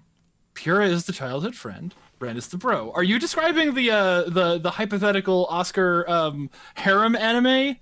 Because I would think they would just be a completely different set of characters altogether. Like, this is what Oscar is doing, like, concurrently with the other, with the other characters doing their, their shit. Yeah, it's more like you have Arslan, you have Reese, you have you have Mazedong, CL. CL, the most important. Oh, CL, I do plan on bringing CL back to a significant degree. Although, I meant you could have her as a side, like these characters. Obviously, you have Reese and May there, who are like they're in the harem, but they're also sort of like in lesbians with one another. Well, I mean, eugenics is a nasty business, so yeah. Okay, so let's see. Who is Messiah? Wouldn't like I mean, just on Isn't like Winter sort of like the Masato figure? Who? Winter. I Masato. suppose I was gonna say Glinda, but like I guess Winter could also fill that role. Glinda's more like the scientist. Yeah, I guess. We're still just straight up insulting these characters. Oh yeah. We're like that's broad archetype. Yeah. Yeah, because I don't think Winter ever wanted to bang anyone that was like underaged. Well, I mean, like, don't count her out. We don't know that much about her. Fair. There's a Minecrafter on Pornhub. Well, I mean, Minecraft is a sexy game. And you've seen gameplay videos on X video named like that. Oh, I mean, I think the like porno naming conventions on like completely legitimate, like or not like legitimate, but like on completely safe videos is the funniest thing. So yeah, I approve. I wish I could name like my regular old like YouTube Let's Plays like they were Pornhub videos, but then I would get shunted to the bowels of fucking banned from YouTube-ness. Jean is the Miles. Well, you do well that. I mean that's just true. I'm gonna see because I'm gonna order my dinner because apparently we're getting takeout. No, Jean is the virgin. No, that's the harem protagonist. Name one harem protagonist that fucks. Like, come on, for real. Is there one? Is there an actual harem protagonist who's not a perma virgin? Like that's that's sort of like the thing with harem protagonists. Yeah, they wouldn't be harem protagonists if they could actually like have healthy relationships with women. It's just not how it would work. I'm curious, how far are you going to split from canon? Oh, it's like not even gonna. They're not even gonna be close. I mean, you say that, but like a lot of the results are going to be similar. Like how? I mean, just from a practical standpoint. like you're gonna see a lot of similar things happening, but like there's a lot that I do want to change at this rate. I mean, they're still gonna get the Atlas. Spoiler alert. What? Uncalled for. What the hell is sauce? Is this Issei from High School DxD? You haven't seen the show? No, I wouldn't say he fucks. The guy from Testament of a Devil. Okay. I'll add that to my watch list.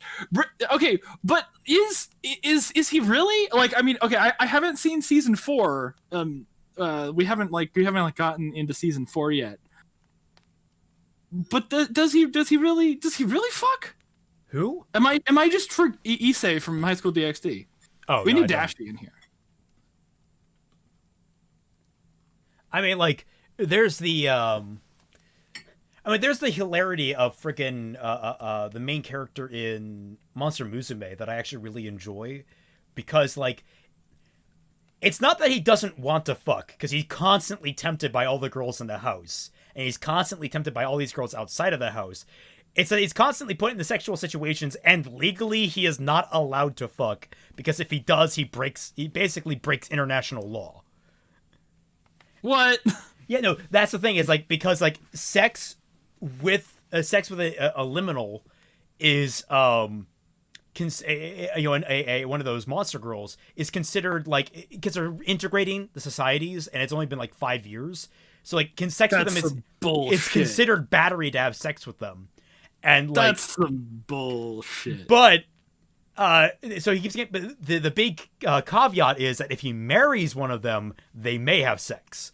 So like that's the big conceit of the series, is like he's like going on all these different dates with the girls and trying to figure out which one he wants to marry, because he's like, yeah, I want to fuck one of these girls. That's some bullshit. I love that series. It's insane. I love it. Curse you, big government.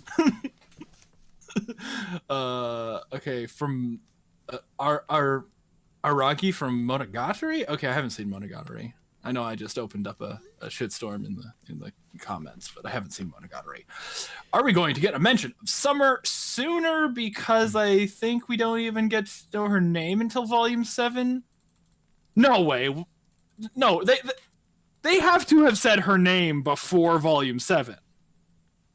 Didn't they say it in Volume 2? Didn't Yang say it? Wait, what? Say what? Didn't Yang say Summer's name to Blake in Volume 2? Yes, Summer was Supermom. Yeah. Yeah.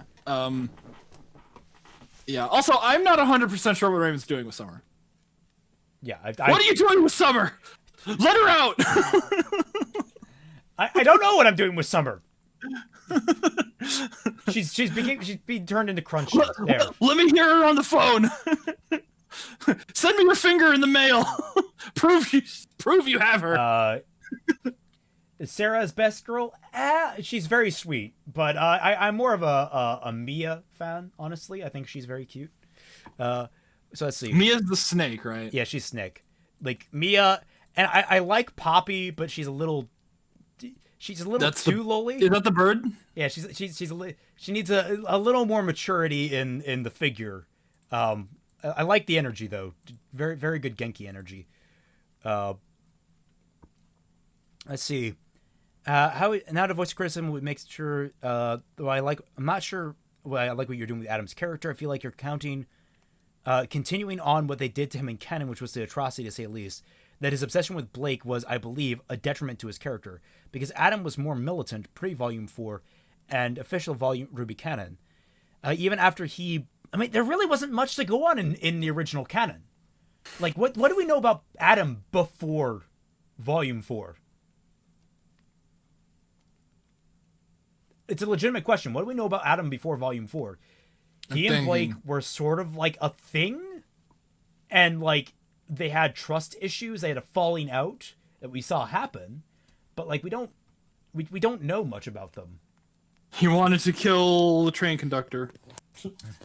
Oh, Umbral, Fatman's gonna be happy to hear that you're a Rhaenyra stand. She's the spider lady. Yeah, there wasn't much to Adam. I mean, there was never much to Adam, but like even less so before Volume 4. The idea that he is someone that his obsession with Blake is tied into his extremism, because he always had like this romantic. He's a romantic at heart. Sure. What side? God damn it, I don't even know what sides. He was an incel. Yes, he was. Yeah, he was an incel who hated humans. That's I'm still sides. I legit thought they were partners in crime. I mean, I guess they were, but like, like petty crime. Like shoplifting, not like, partners in murder. Isn't Adam a warlord? He would be like, well, he turned into Magneto in Volume 5. Like, goddamn. Faunus are the superior race. We need to kill all the humans to prove it. It's like, if you were really superior, you wouldn't need to kill all the humans to prove it. Shut up. Oh, I'm gonna kill Faunus. Meh. Guns with a salad. There we go. I hate ordering through the phone. Yeah, well, I mean, most of the things I order are off Grubhub anyway, so it's like, whatever. Yeah. Ordering through the phone. Another was so yeah, the Atom thing is, it really is, for me, what I take Atom is like, we're going to save the world together, we're going to save the Faunus together, and like, his vision for that just keeps getting boiled down to like, we need to do more, we're not doing enough, we need to do more, we need to be more violent, we need to be more aggressive, it's getting things done, let's keep doing it. And Blake's like, okay, but I mean, like, okay, wait, no, but what about the what about the passengers? And like, no, what about them? And she's like, oh, so that's where this is going. Yeah, I don't know if I want to shag you anymore, bye. Bye. Like, you were hot when I was 12, but, like, now you're kind of a freak. I mean, I don't think Adam's too much old. I think he's only, like, 3 or 4 years older than her, and they would have gotten together only, like, later on. Well, I mean, in canon, he's 6 years older than her. Yeah, no. And they broke up when she was 17, so... Yeah, that's really uncomfortable. Yeah. Like, I Romeo and Juliet them a little bit more. Actually, I wouldn't even do that. That's the exact same age gap as Romeo and Juliet, to be fair. Huh. 18 to 13. Like... Yeah, it is, now that you talk about it. Yeah. Romeo and Juliet, man, times are different. It wasn't it like the fucking like 1500s. I mean, I did research on like age of consent laws, and like going back to like 1910, it was like 13 years old in the States. Well, like, I mean, life expectancy was way down back then too, so you kind of had to like pump them out. Yeah. You had kids in your 20s. What are you, some kind of spinster? Really isn't going to the Faunus Superior supremacy storyline. That was an extreme waste. Oh, here we are talking about sex, and Dashi shows up. Oh wow! Hey, Dashi. Oh, Dashi. Does Issei from High School DxD, does he fuck? We kind of need to know. Well, he needs to know. I have no idea what he's talking about. Do you know any harem protagonists that fuck? Does Bruno Mars is gay? Good question. Good question. Really appreciate what you've done. Taking an eye for an Adam eye. would kill for Blake, but Blake wouldn't kill for him. That's not relationship goals. Let's see. I love that back to back. This guy's like, if you're going to introduce Oscar, you got to do it now. It's going to take as long for his stubby legs to walk, and the train system will still be down by Volume 5. And then later he's like, also, I don't understand why you're giving backstory for Roman. It's like back to back, and I'm like, methinks you answers your own question. Almost though. So close. Yeah. For the halfway point, it's been damn solid. And that's again, a few characters have more than others. Peter, stop texting me, damn it! I don't need that clicking on the screen. Text other words. Let's see. I love them more. Some more secondary characters episode. So the USB is supposed to be stuck there. Yeah, that was a glitch. That was a mistake on my part. No big tone. Shame I missed it live. So a couple of things I've held off seeing because simply I wanted to see how they played out. When it's crazy to see Roman get a backstory, I can't help but wonder why. Two things that get me at Brunswick. While I do really like Brunswick scenes you've added this volume, I, like some of the other comments, have noticed that Brunswick arc was best saved as its own story. Don't worry, guys, it's going to get its own story, but like the idea of building up Roman was a big pull. points in Neo's reveal there, Celtic. Did not see that coming. Yeah, Neo's reveal was fun. I love Neo's reveal. Just, hey everyone, welcome Jane Doe. Oh, it's Neo. her backstory, the flashback, the flashback with the match cut. I thought that was like so weird. I was like, how does that work? And you were just like, trust me, it works. Do you think it would be weird if RWBY tried to kill Tyrion in that fight? Do you think it's weird that I had RWBY try to kill Tyrion? No, I think she should have. Like, I think she should have just done it. Well, she tried in my version. I think she just failed. Yeah, she did. Your version had a much better escape. Yeah. RWBY's like, I'm gonna cut off his tail. It's like, bitch, his entire self is there. Cut that off. Shoot him. You have a sniper rifle. And my justification is that, like, I always see RWBY as the one that not really complain when heroes just straight up kill a villain to solve a problem. Like, yeah, RWBY seems to be like she's idealistic, but she's also kind of pragmatic at times. She understands that, hey, sometimes the best way to save people is to kill bad guys. Oh, you're still doing RWBY stuff. What did you think we were doing? Oh my god. Take over the stream. All right, okay, okay. Yes? Yeah, no, yeah, yes, we are still doing RWBY stuff. So, okay, who's this Peter Grill guy? He's a harem protagonist that actually gets some. Oh shit, with the super chat. Okay, Noel Wayne. Noel Wayne. I find it suspect that Mr. Schnee is alive in a home full of women who hate him, and the number of ways he could have died, suicided, disappeared. Now the white fag have killed Mr. Schnee. Yeah, okay. I mean, Raymond's not gonna do this in his version of Fixing, but you didn't mute your mic, Raymond. You didn't mute your mic, Raymond. My version of that is quite different.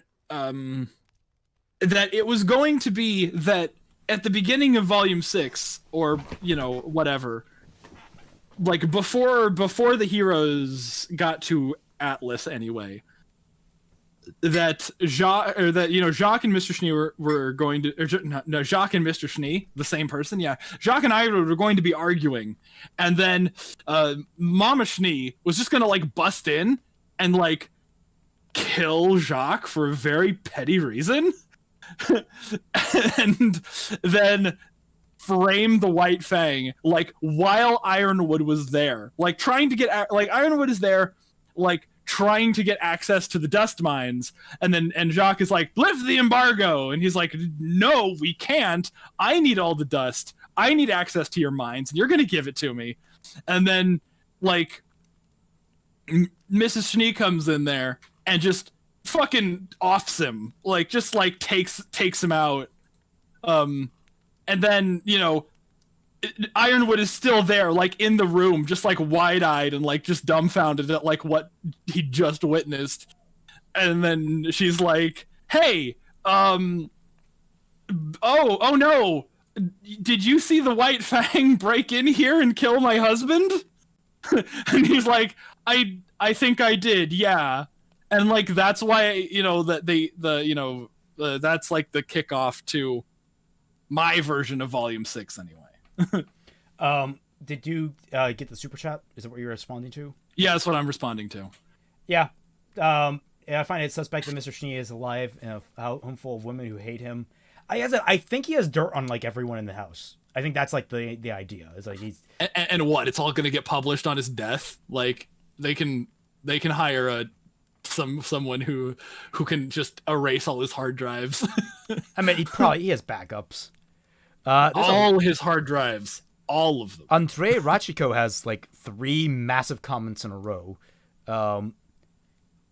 He's basically just tearing into Fixing RWBY as a concept, because like it's just polishing, expanding, and recontextualizing, but not fixing, because it's lacking the focus of what RWBY should be. Like RWBY needs a focus as to what it wants to be. This is all stuff he's heard before, mostly from me. Yes. And like the idea is like every volume kind of like was feeling out its focus, where volume 1 was more of like a kind of more lighthearted. Volume 2 got a little more serious. Volume 3 was the big turning point where it turned into a much more serious story. So let's go into part 3, the episode at hand. Consistent with the rest of the series, the episode patches holes in characters' motivations and goes as far as addressing events of the past and setting up elements for the future. Very rightfully so. With that, it fails to decrease the suffocating amount of dialogue and number of unnecessary elements of the show proper. Important mentions in order of appearance. Opening and entrance to the town. Good, though there are still some to be more dialogue than necessary, considering you've... Okay, what do you mean unnecessary dialogue? Like, I need to clarify this before we even get the outset. What constitutes unnecessary dialogue? Are we talking redundant dialogue?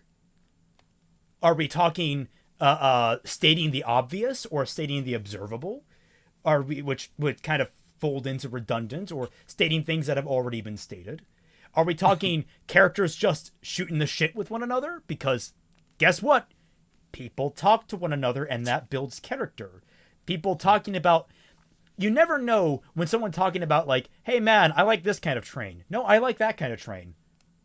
You never know when that kind of conversation might actually be relevant, or it might just be an interesting fun fact for the characters to breathe. Like, there are many different reasons to have different conversations. So, like, when people says, like, you're cutting out...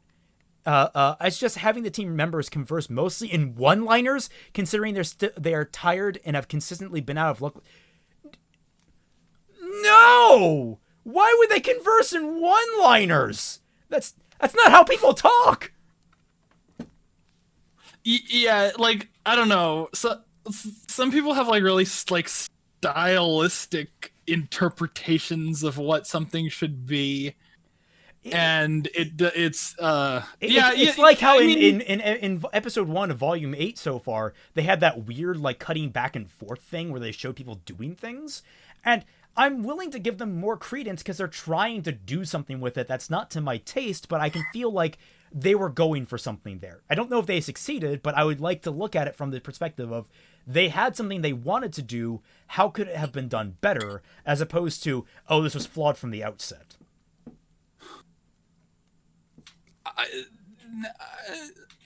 Yeah, I guess. I mean, yeah. Like, see, like, this is the thing. I got a comment, just yesterday from someone commenting on my Volume 6 review, and they said, like, oh, I would like this video a lot more if you explained how they could do it better. And I'm like, well, that's not really a piece of criticism. Like, beyond, like, the general, like, exposition should be inferred through character action. Like, that's the criticism. And beyond that, it's just like, here's how I would have done it. Like, and it can literally be anything. Which is exactly what Fixing RWBY is. And someone having a different way of how they would do it is kind of like the end goal, right? Getting people to explore their own creativity is not a criticism of the work that inspired them. Like, it is its own work that has been inspired by something, but still, and you can be inspired by good things, and you're like, I want to do this in my story, or you can be inspired by bad things, like, I want to avoid doing this in my story. And with all the dialogue being super tight, super quippy, super Shane Black one-liners, it's like, yeah, okay, that is definitely a style you can go for, but it doesn't mean that things should be written that way. Like, and like the fact that they're tired, like, actually decreases the fact they would have one-liners. People are not witty when they're exhausted. Like, they're not witty on purpose when they're exhausted. They sometimes have, like, unintentionally witty things. More often, they have unintentionally embarrassing or silly things. So it's like... Yeah, sure, yeah. But I mean, accounting for like stylizing this, like you could fully style. Oh, excuse me. You could fully stylize this interpretation of events, to the point where it doesn't even resemble realism. Like Black Dynamite, one of my favorite movies. All the lines in Black Dynamite aren't like, they wouldn't happen in the literal world. Yeah. I'm 18-year-old Black Dynamite, and you are my 16-year-old brother Jimmy. Like, that's not a real line of dialogue. That is a stylized interpretation of events. But it works. It works, you know? He doesn't like that I didn't change the Weiss Gala so that she actually explains her argument. She's yelling at someone at a party. Like she's getting angry, and she's like getting accosted by her father almost immediately following. Like it's not that she doesn't want to make a point, it's that she just doesn't have the time or the forethought to. She's literally just going completely off the top of her emotions, and people don't talk in logical arguments from their emotions. They just go, "You're wrong, you're an idiot, fuck off." Yeah, again, this is a like this comment is arguing from the point of like super hyper stylized writing. And that's a completely valid way to write something. That's a completely valid way to tell a story. You could have you could have characters just flat break into monologue, like the end of the Charlie Chaplin film? Far Cry 3. Far Cry 3. You're having a knife fight with the final boss, but the whole knife fight is just you having this philosophical discussion about why are you doing this? But it's like long thought out, like Hideo Kojima speeches, or like after you assassinate someone in Assassin's Creed, and then you cut to that like how is this better example? A Hideo Kojima speech. Just go right for the kill there. Like yeah. Well, okay, I don't have any like firsthand examples of Hideo Kojima writing that I can reach for. So yeah. But like like the end of like the assassinations in Assassin's Creed, the end of Far Cry 3, Hideo Kojima writing, where it's just like fucking the isn't the last cutscene in Death Stranding a 2-hour-long feature film? like stuff like that. This comment is arguing for very specific, two opposing almost specific stylizations of the approach to dialogue, which could both work and could probably both work together, but it's just not the kind of naturalistic writing that Raymond was going for. Yeah, like because I've always felt that RWBY, despite it, like this almost feels like he kind of wants anime writing, maybe. I don't know. Here's something like weeb. Well, I mean, isn't this like I'm trying to I'm just trying to figure out what he wants. Like it just galls me because like I've always just written in a way, and I've understood how I've written, and I just do it. Remember when Locutus wrote that super hyper sterile clinical version of your fan fiction? And it's just like, that is a style that you are free to go for, but it is not what Raymond wrote. Let's see. Yeah, no, like, I mean, if you have a different stylistic take on what RWBY should be, then I mean, yes, feel free to say that, but at the same time, don't. Let's see. Adam and Ilya, a great start, great conclusion, but I think some of the dialogue in the middle could be condensed. Overall, it's a positive addition that gives much. You see, this is weird because like other people were saying that like some of the dialogue was stilted and unnecessary. Like why would Ilya be talking? Like this is a completely diametric to someone else's opinion on that matter. Fight against Tyrion, both here and later. Well done, although I'd make Tyrion specifically hint at his connection to Salem and have Crow get the hint, and then I don't know. I think Crow is pretty clear immediately when this guy shows up. Yeah, they probably know each other. They're on the same Christmas card list. Can you just imagine like each team getting like Christmas cards from each other, like happy holidays from Merry Christmas from the Osmond crew, and it's Happy Holidays from the Salem gang. No, it's like their scrolls are like street pass. So if you get into a fight with a stranger, you can just look at your scroll later that day and be like, "Oh, that was who they were," and then it has all their information there. The talk at Team Coffee have at Beacon still feels like characters slapping each other with exposition they've already supposed to know. Specifically, Fox mentioning that the cafeteria is secure, and Yatsuhachi's comment on the danger of the Weaver sounding a bit artificial. How about instead of a satellite radio sorts, which we'll hear a daily report by, say, Glinda? Well, it's because like this is how inspiration is spread in an encampment. It's like people would like disperse throughout a day. They come back, they sit around a campfire, and they talk about things. Like, it's completely natural. Where it's just like, yeah, dude, we took back the cafeteria. We might take back the entire thing. It's like, well, we're not going to take back the entire thing with the freaking Wyvern over there still spitting out Grim. And everyone's like, yeah, but you need the... And Velvet's just sort of like, she hasn't mentioned it to anyone that she was there trying to take that thing out with Card, and she's like, yeah, that's a little bit harder than people would think. Yeah. Like there's a lot of character dynamics going on there. There's a lot just there that you'd be missing with that like blanket like exposition from Glinda. Yeah. I mean, also like these are things that I have fought against you putting in. Like, yes. Whenever I see just an exposition scene, I'm like, no. But yeah, and I've always fought back because like there is necessary points, especially when you're building up the thing. Like I always do. I know it's not necessarily always the time, but I'm always a big fan. But I am a big fan of the rule of three, where introduction, build up, payoff. Like that's not what the rule of three. Well, that's not a comedic rule of three. There's a storytelling rule of three in my mind, where like you have like natural like the beginning, middle, end. I'm a big fan of like that kind of structure, and I understand that you don't always go with that. And there are times where I've broken from that, like the story I sent you breaks from that very hard. Okay, an odd number of acts in the structure is for a drama, an even number of acts in the structure is for a comedy. Interesting. I've never heard that before.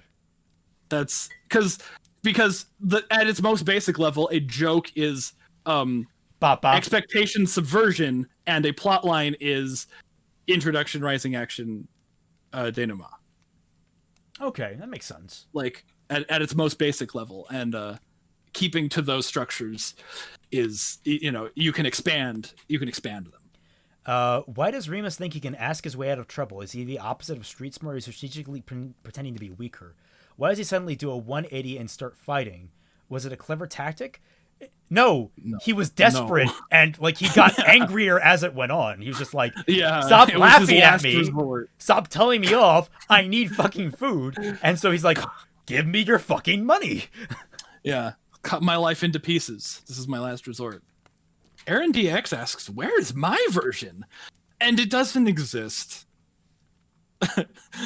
I might make it, but I want to, because it's so different. I mean, I've watched Raymond's, I've helped with Raymond's. I've watched Unicorns of War, which is so very similar to Raymond's that it's like, well, he basically just stole from me like almost verbatim in certain points. So at some points he really did. And he said so. We had the whole War of the Rewrites thing that we did. That was and mine would be so much better. I'm joking, but it would be. But yeah, like get a writing degree, punk. and no, I don't need one.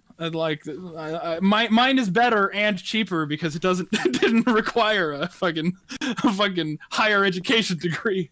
But yeah, I might make one. But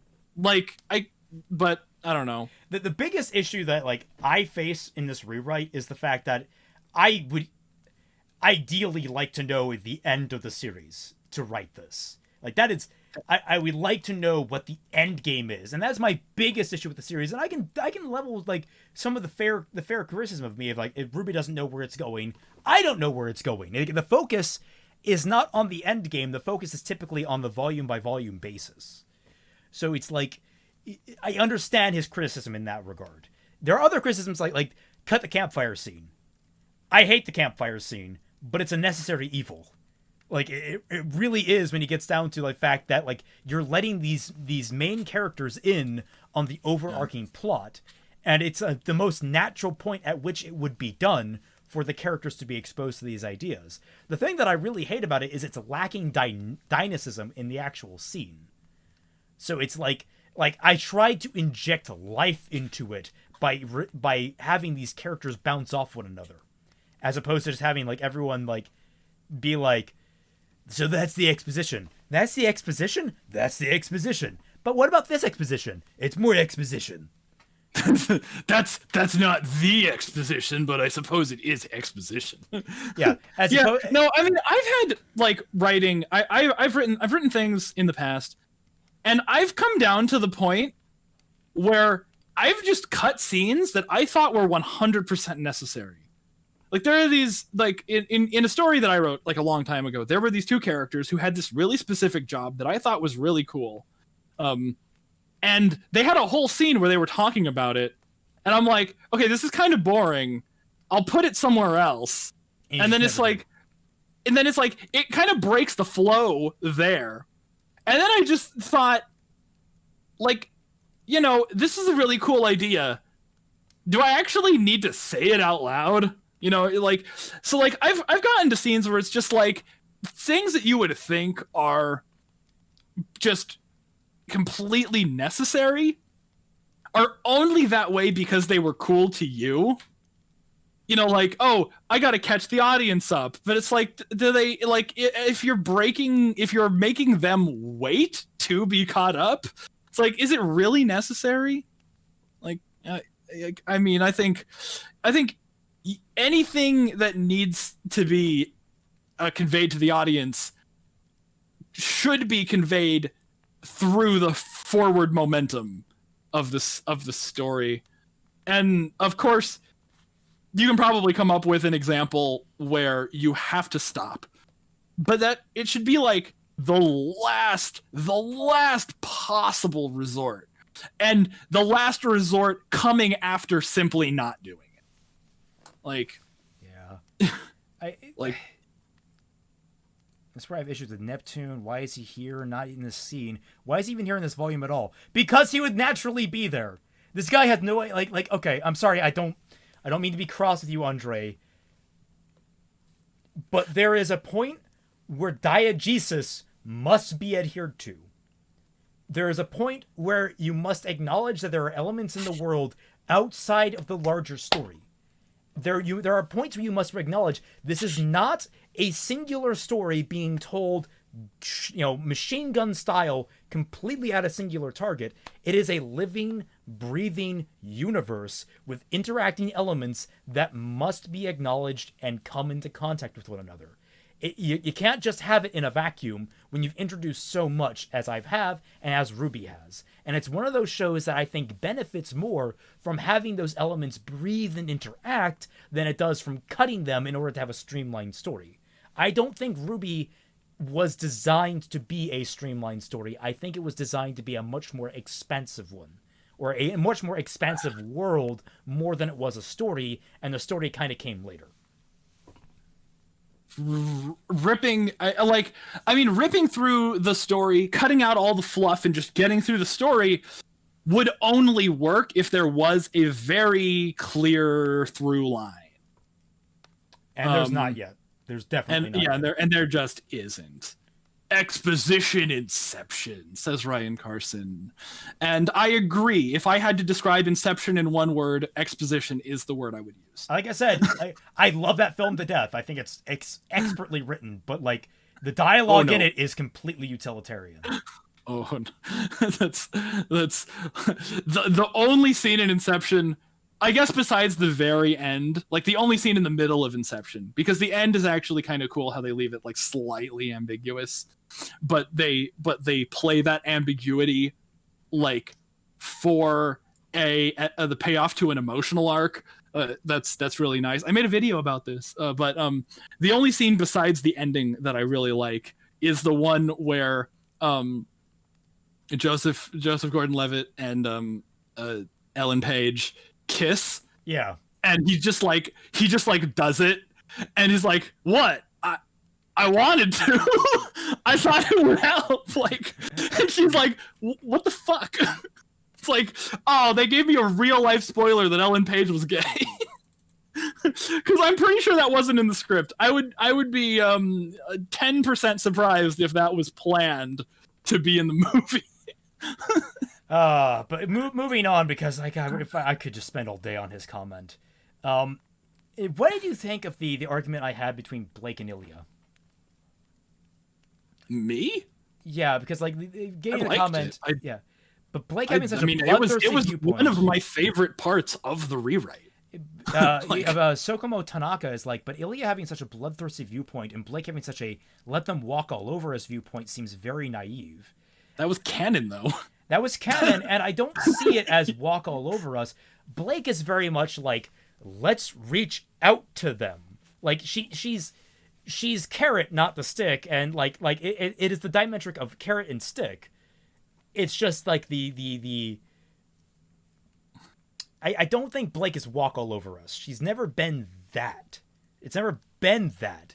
But it's always been that like she sees the White Fang being too wrapped up in needing violence that they depend on violence to get things done, as opposed to using it as a last resort type deal. At the very least, Blake doesn't get walked all over. Yes. Right? Like Blake doesn't have the full context of what the Faunus are going through, because first of all, she was aristocratic, and then she was in the rebellion, and then she was pretending to be human. She was never actually trying to be a workaday Faunus. So she doesn't have any context. So to her attitude doesn't degrade the Faunus more. But she just doesn't know. And Ilya is thrown morals out the window because to her, who has been like, who has, become rebellion because of being workaday Faunus, and having, like hardships that were the direct result of human oppression. She doesn't see like it. I don't want to say the other side, because Blake's position like is coming from naivety, but she doesn't have a heart, like right? Like she wants. Blake sees that there are good people, and you can win them over, and you can keep adding and adding to their. You can basically keep adding to the support to the point that you're kind of overwhelming. Blake wants to create a tidal wave of positive reinforcement, whereas Ilya's entire goal is to create a tidal wave of negative reinforcement. Also, thank you, Andre. I hope you don't mind me getting so angry at you. I didn't mean to, but like, I'm sorry. Thank you for the donation. But like the idea is like Ilya wants to build up relations. Ilya wants to tear them down, and Ilya at this point is like almost on the cusp of becoming Adam to that extent. Like Adam wants the fucking world to burn at this rate. He wants to like burn everything down and take over. He wants to do it by force. Ilya is like, yeah, let's take over, but she's sitting there and she's like, wait, does that mean like burning down ourselves at the same time? Maybe we should rethink things here. Like that's where she sort of is at right now. It's just sort of like my entire worldview has been flipped on its head because now I see that I am a disposable cog in the machine of destruction. Like it never really occurred to her that it would come back, like it, and like the flames would hurt her as well, unintentionally or like even intentionally. Like there are many different elements going on with Ilya that I don't have the full answers to, because this is a very touchy subject, And I'm trying to figure it out from both characters' points of views and trying to find that middle ground that they can stand on together. And it's not a very easy process. I mean, she's also just kind of going along with Adam. Adam, yeah, Ilya's always been more of a follower as a figure. She's never really been like an independent thinker. Yeah. Also, Floof says something kind of important. What about visually conveying storytelling to skip exposition dumps? And I don't give points for that. That is still just exposition. Like, having a character say, I'm angry, and having a character just make angry eyes at the camera is only, like, 1/2 a step up. Like, it's like, it's better, but it's not what you should aim for. What should you aim for, then? Like, where does... Like, exposition is not a bad thing. Exposition is necessary. Exposition dumps are a bad thing. Yes. Everything should be exposition, but the character actions should be the exposition. What the characters are, like, actually thank you, Andre. doing. Thank you. Yeah. I'm gonna turn on the light in here. It's getting dark. Yeah.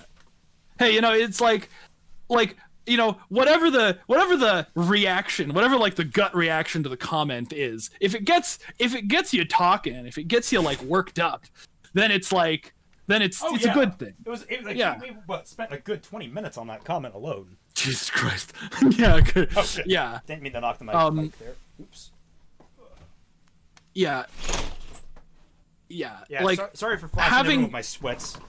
Yeah. Yeah. Like, I was talking about this in the Volume 6 review. Like, show don't tell. It's like, but, like, making it, like, making it, like, painfully obvious. Like, oh no, we're just doing the visual version of telling. It's like, that's not really what that means, because I wonder how these people think books work. When it's like, well, books are all words, and so, like, not using words, like, oh, show doesn't mean don't use words. Yeah. Show means through action. A good example of this is, like, graffiti in video games that's used to, like, tell things, like, Dead Space, cut off their limbs. Why did someone go through the effort of writing cut off their limbs in their own blood on a wall?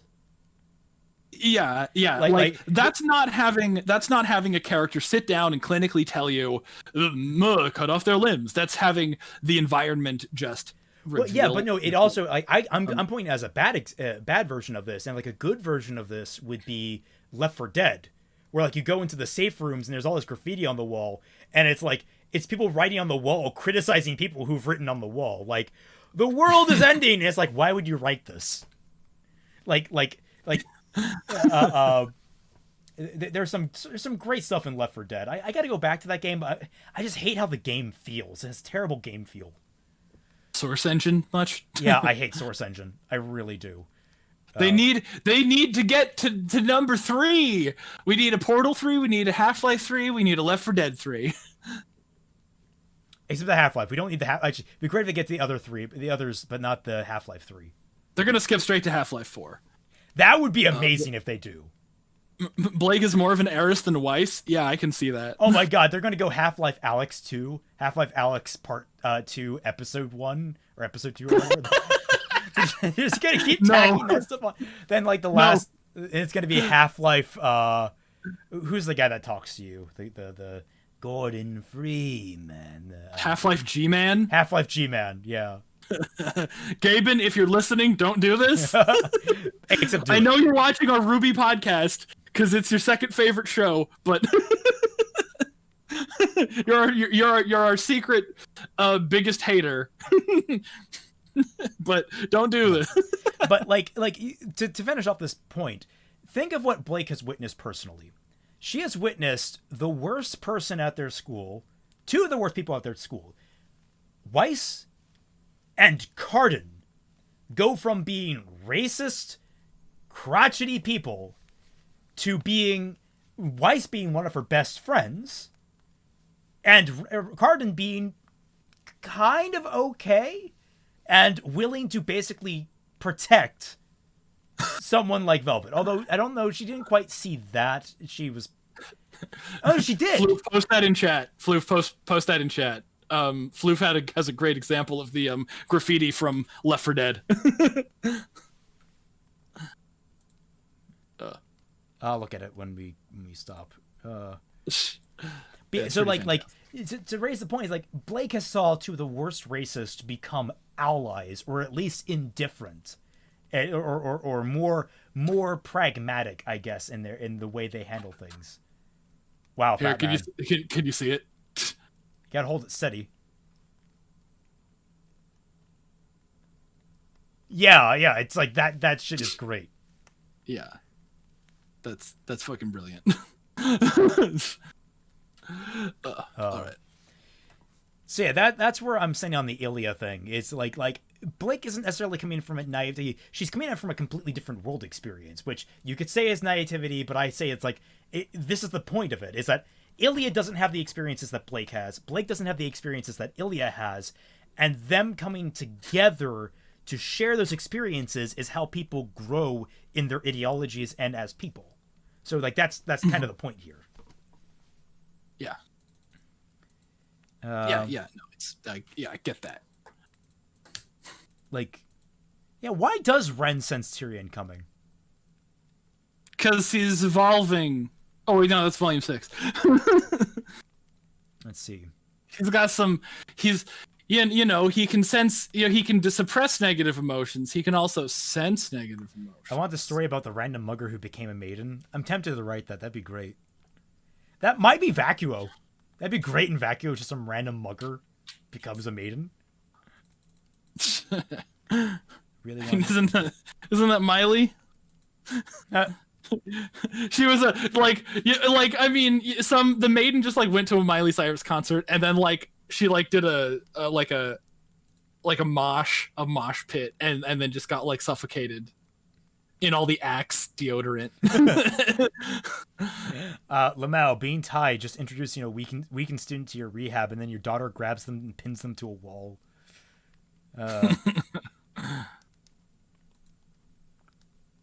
He's evolving. I still don't get the feeling that the kingdoms are on the brink of war. They're not. Like Weiss should have saved Blake. Nah, Weiss doesn't care enough. In the rewrite, Weiss is like, fuck that. In the rewrite, things are tense, but they're not on the verge of war. Like it's more that just like shit went down at Beacon, and everyone's like still reeling from that. That takes doesn't make sense that Cinder's comment was, "Oh, we're on the verge of war." It's like that doesn't make sense. Are they? No, they're not. If Mistral is letting not Vacuo, Menagerie Faunus like into their borders, like Atlas is like messing around basically. Like that's the only thing that's like making them on like even stressful towards each other. Yeah. I mean, I think Crow's line about the semblance not being like most can work if he follows it up by saying it's not something he does or can control. Like, I actually like the idea that maybe he can, to some extent, control it. He's not, it's not predictable in how reliable it is.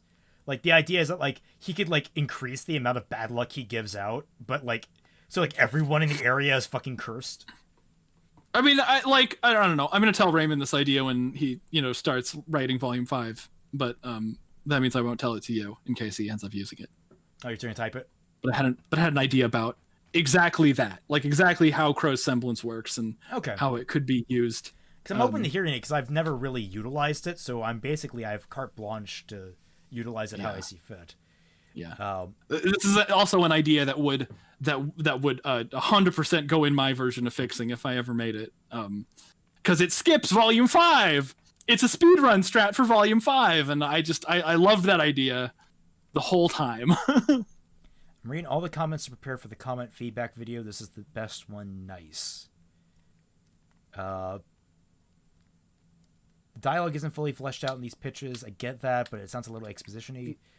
I mean, the dialogue isn't fleshed out. Yeah, these aren't scripts. These aren't like full screenplays. These are the closest you could get is my scene with Yang and Neo, where they're sitting on the bed, and they're talking through hand signs. Like, that's about as close as I got to writing actual dialogue in places. And I have a lot of fun with, just because like I like writing the one-sided conversation. It's great.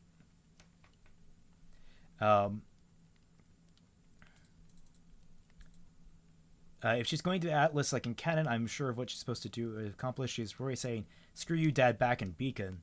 So I'm not seeing. It's basically her just refining her screwing of Dad. Her screw you of Dad. That came out wrong. I was about to say. Dad of War. There, you'll just fix that there. Dad of War. So putting aside. Speaking of Dad of War, it was on sale on PSN, and I actually picked it up. Oh, cool. Because I haven't played it yet. So I'm looking forward to that. I might even stream it. I'm glad you're getting the next in the line of Sony over-the-shoulder walkie-talkie games. Yeah, I mean, I didn't pay full price for it, so I'm glad about that. Yeah, I enjoyed. I watched Jacksepticeye play through it, and I actually really enjoyed that. So putting aside my eternal hatred over Blake's willingness to exposit about Adam and her feelings, Blake kind of exposits. That's sort of her thing. Really, that's kind of her. Her main thing. Yeah, really. Like Blake, kind of. There are people I know, personally, that talk like that. So, like, I think I've mentioned that last time. Is like there are people that talk like Blake, where they overanalyze things they do. They just want to yell about their friends the whole time. I hate the expansion of Roman. I hate unnecessarily trying to tie it into Brunswick. I hate the setup for this start of darkness. I hate how much it clashes with the flow of this otherwise well-written volume. I really hate how abrupt and jarring the switches from kid to criminal.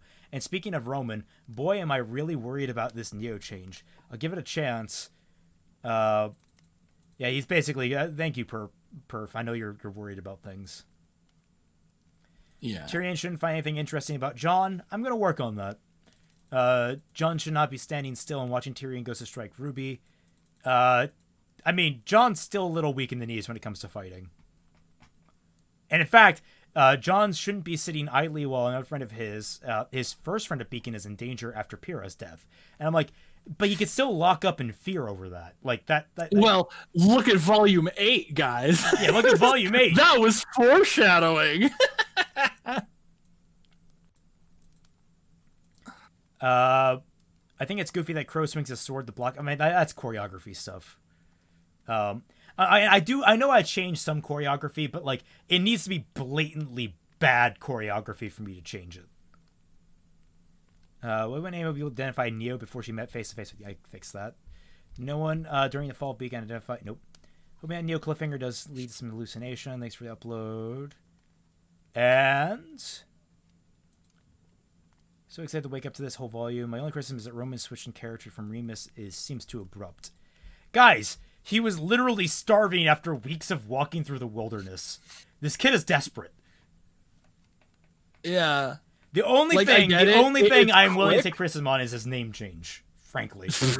Because that was like goofy. I give it, but like yeah. Yeah, it's just like it's like he says his name is Remus, and then one of the kids starts snickering, and he's like, "Fine, Roman, I guess."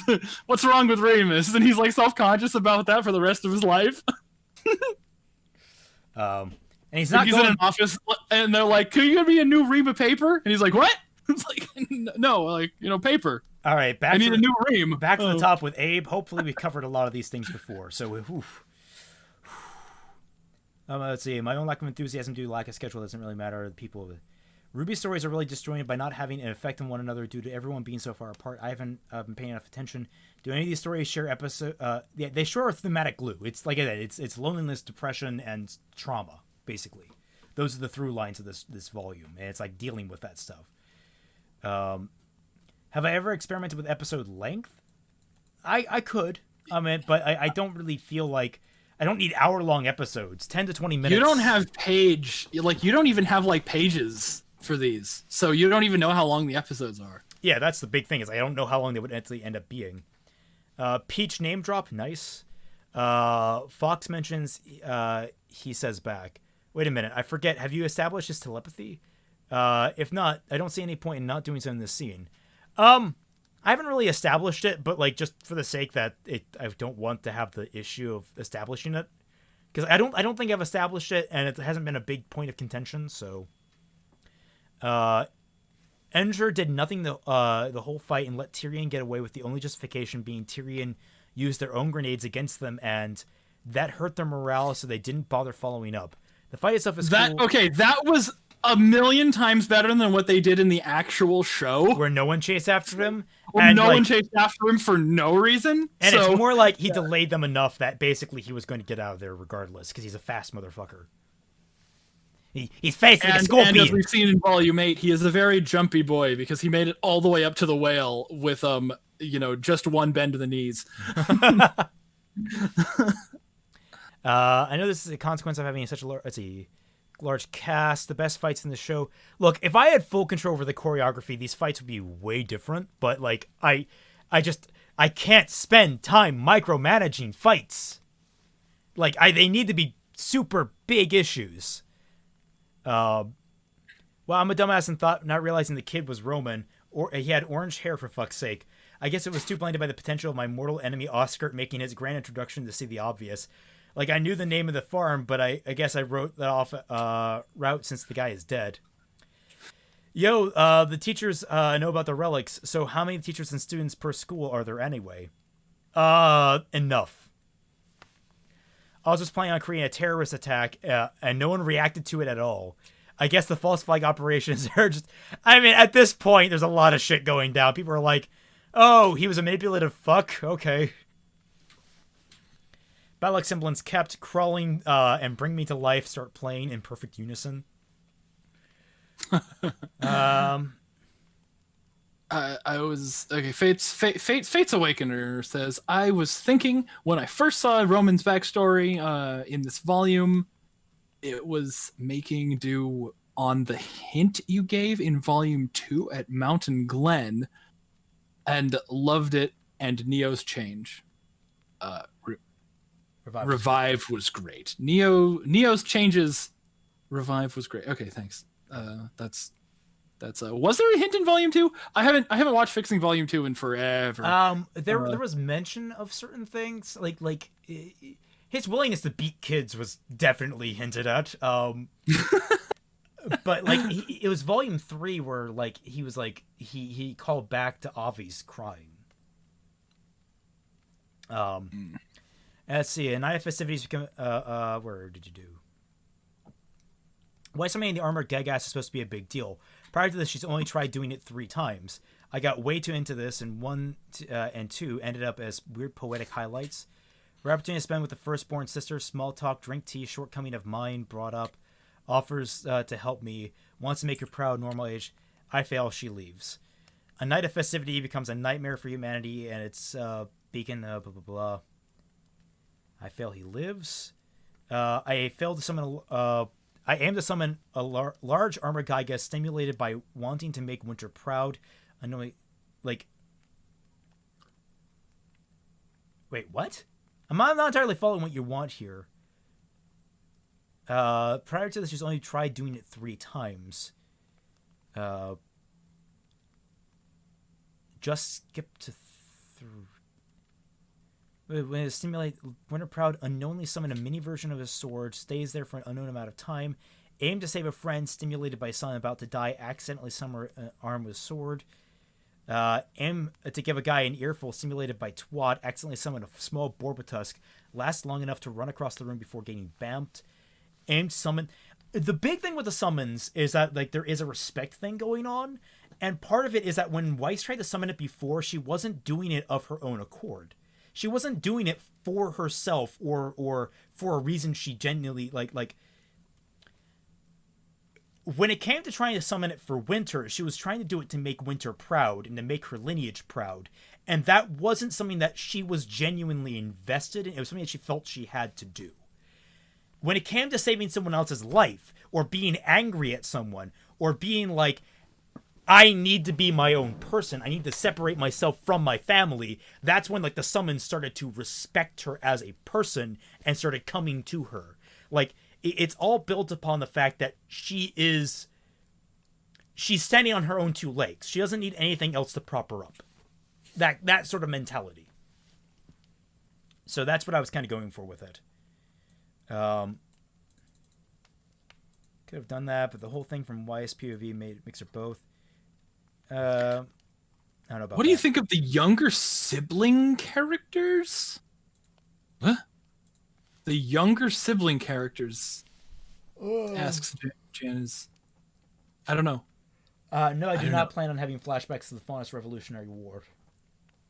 I also, like, I'm not 100% sure who's younger siblings, or just younger sibling characters in general. They can work. They're like any other character. Like, what's the problem with them? Yeah, like, I mean, just the fact of, like, them being a younger sibling, like, I guess there are certain dynamics that work better coming from younger siblings, like you know, it's like it's like a diegetic version of, like, the senpai kohai trope, right? Like, wait, not diegetic, like a I don't know what I'm trying to say, but it's kind of like, it's just that trope, except, like, with, you know, like a they're stuck together kind of thing. I mean, yeah, no, I mean, you could make it work. Sibling rivalries could, like, take into effect. There are a lot of things you can do with characters being related, but I mean, it all comes down to what you're trying to do.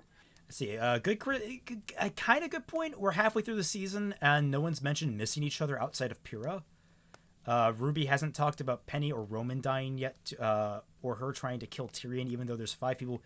There's just feels wrong. Didn't mention this back then because I couldn't figure out why it felt bad at the time. She tried to kill Tyrion because he was trying to kill her uncle. Like, no one challenges that because it's self-evident. Like, holy shit. If someone were trying to kill my family member, I would have no reserves. And I don't think anyone would question that. I'd think they were kind of cool. But yeah, the fact that she doesn't mention anyone else, they're kind of all focusing on their own things, and Weiss is mostly introspective. So, like, she wasn't really talking to people about things. She's talking to herself about things mentally. And that's all about just, like, all in the character's face. She's in a bad state. Yang does mention Blake directly. In the scene with it might be at the start of the next episode, but like she talks about everyone and how she would actually miss them if they were separated, and she's like pissed at Blake or disappointed at Blake for abandoning her, and it's like that it hurt. She like I'm not sure what you're talking about here, Abe, but like this stuff goes through it. Drop soup on laptop. I am clown. Typing on phone. Here to comments. Not sure why, but all of them sitting down at the table made me feel like Sun should have shorts. Okay. Yo, Blake's storyline finally got interesting and base at the same time. Let's go. Wait, since when have the Faunus been slaves? Shouldn't Uplike or someone have brought that up earlier? They've mentioned slavery in the past. I've mentioned that before, I think. I mean, I think it was in the especially in the lore video. I think it was in the lore video I mentioned that. See, Miles and Carrie don't like writing things they think would be a waste of time. Setting up the Fox brothers as intelligent? No, we've been brainstorming their sneaky schemes for years. Of course, the audience already... Alright, I'm not reading all that, Abe. We all love to go off on Miles and Carrie's unwillingness to write ideas that they think are cool. But, you know, we get it. Oh my god. We're in the last... the next episode. There was also the part where Neo showed up when Yang got mad at Neptune. Mentioned, yeah, okay. There was also the part when Neo showed up when Yang got mad at Neptune. Yeah, there was that. That might have been in the next part. That might have been in part 3. Come on, finish loading. Okay. I think here finally. It's been long. So I don't need sleep. I don't need answers. I appreciate that.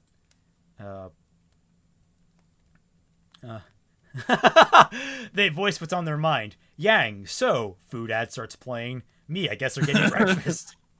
She just opens her mouth like that scene from Lilo and Stitch.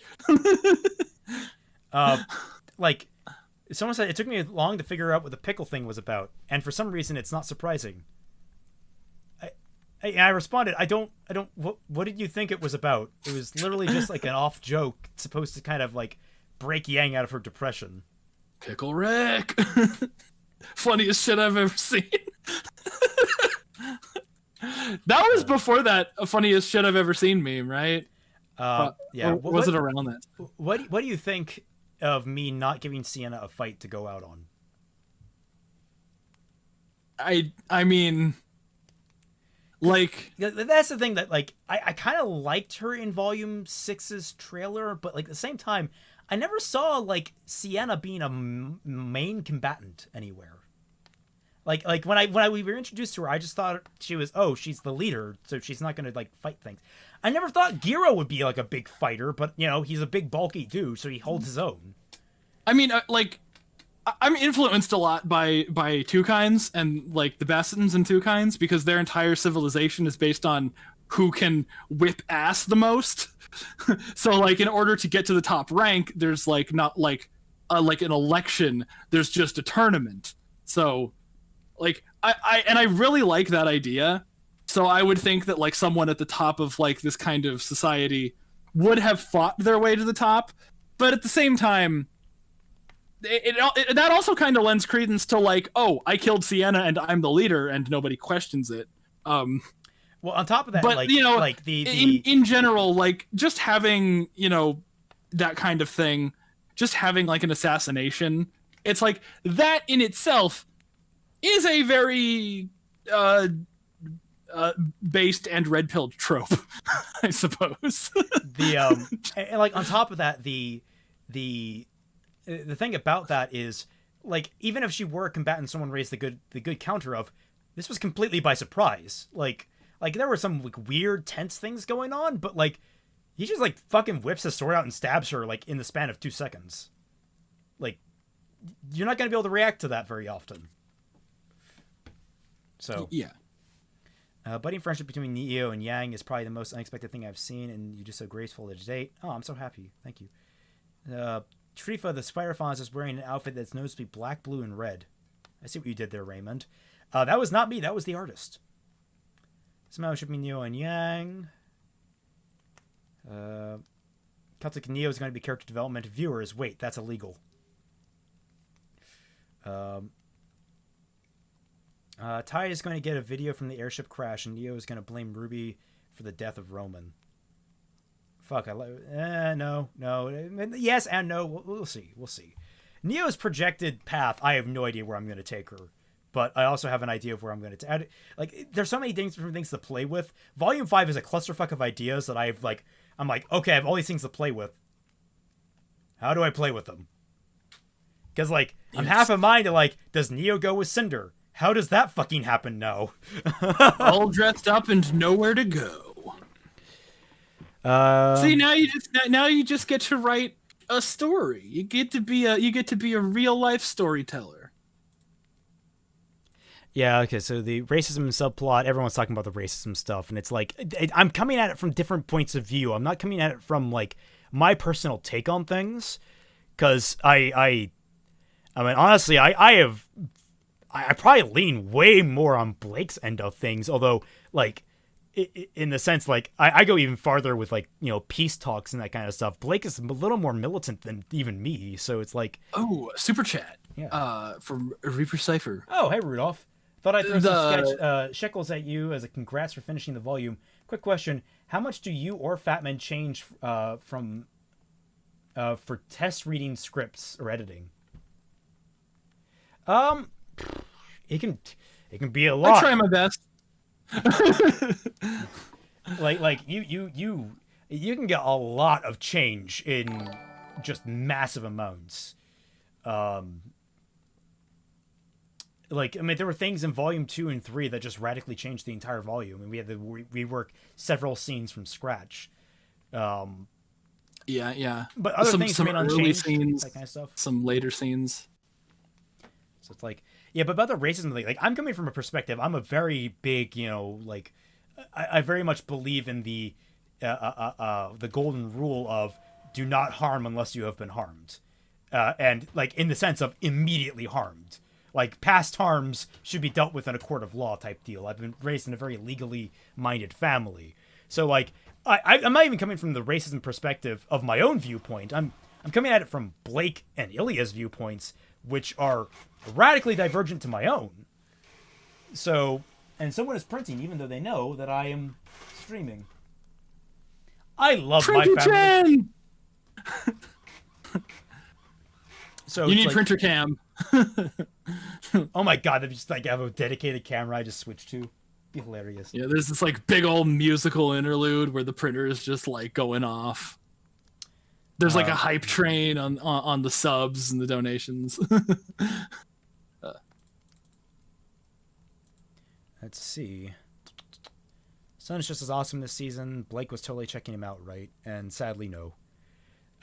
Charge, not change. Well, I'm glad I didn't read it wrong. Oh, how much do you owe? It's for test editing scripts. How much do you charge? How much do we charge, either of us? Oh, well, I have a $25 Patreon tier. I think Raymond has a $40 Patreon tier. Yeah, I think I do. Like but I don't really have time to edit things for people. Like that's the thing is like I have my own things I need to focus on. Yeah, and like if it's just proofreading, I can do that for you probably. But like if it's like actual in-depth analysis and you want me to like, that's like a full job type deal. Yeah, like I do like criticism of like unfinished scripts or even like finished scripts, but like to actually change and edit something, that would be like a different. That'd be like a that would be more like a job thing that we would collaborate on. That would be slightly different from just if you wanted to like throw me a script and then like sign up to my Patreon tier. Just have me like, examine it. That's like a different thing from like actually like editing your work, like what I did with Raymond's Fixing RWBY. Yeah. Andrew Sugg, even though this is a question that came up once or twice, like, why how come she doesn't attack Yang? Why does Neo not attack Yang? Why, it's like. She's asking like whether or not Neo has her memories. He's asking that. Neo has her memories. She's just lying to people. She's sneaky. That's her thing. She never lost them. The amnesia trope is one thing you have to do very carefully and very sparingly. It's such a very delicate thing to pull off. Idea for future rewrites. Sorry, I'm gonna skip over like ideas for future. Like that stuff is. Yeah, there's a thing, right? There's a Google Doc. There is adding flavor to Remnant Google Doc, where you can add things like cool ideas and such. You think you would have made changes knowing what Torchwick's original semblance was originally going to be? Probably not. It's a cool semblance, but I actually like Fiona, what little screen time she's gotten so far. So yeah. Fiona's. I had a crazy idea about how that could be used. For I don't know. I'll tell Raymond about this, I guess, when we get there. Yeah. Make notes of what you want to tell me. There are things you apparently want to tell me. So many things. Well, there's something else. A lot of things. I have ideas, and since I'm not doing one of these my own, I might as well pay my ideas forward. Yeah. Why was there no Adam versus Sienna fight? Because we already explained that last episode coming out. Things I look forward to. I like how the double talks herself by saying it's the right thing to do in reference to kidnapping Blake, and then later says there is no right thing to do. Yeah, Ilya is just like wrapped up in ideology, and that's not healthy. I've only just discovered the series, but I already love things. I appreciate the love, guys. I just gotta get through the comments that I need to cover. Did Neo actually hide her original hair colors? Other way around. She produces the ones that she makes. Like she's naturally just a normal chocolate brown character, but she colors herself. Um. Oh, here we go. Abe, I believe we're near the top. Yeah, we're at the top. Neo's natural hair color is brown as opposed to pink, or heck, even the dough you found. I know it's to make it more plausible to the audience that Yang thinks she's hallucinating. People comment hair color to us. People on Remnant have unnatural hair and eye colors. Titular characters themselves having red highlights that she inherited from her mother. Also, why get rid of Neo's heterochromia? It's an integral part of her character. No, it's not. Her eyes literally flip colors. Like, it's literally an effect of her power. We know that one at least. Yang should know what Neo's semblance is illusion based, so going to pin her to the wall, windows, shutdown noises. The only good Amnesia subplot I've seen is 50 First Dates. Hell yeah! Wait, what? 50 First Dates is dope. The only good Amnesia plot. What about Amnesia: The Dark Descent? I don't know what the plot of that game is. I'm gonna be real with you. Guy has amnesia and he goes down into a dark place. And he goes down into the darkness. And it's like get what you have on the tin. Yeah.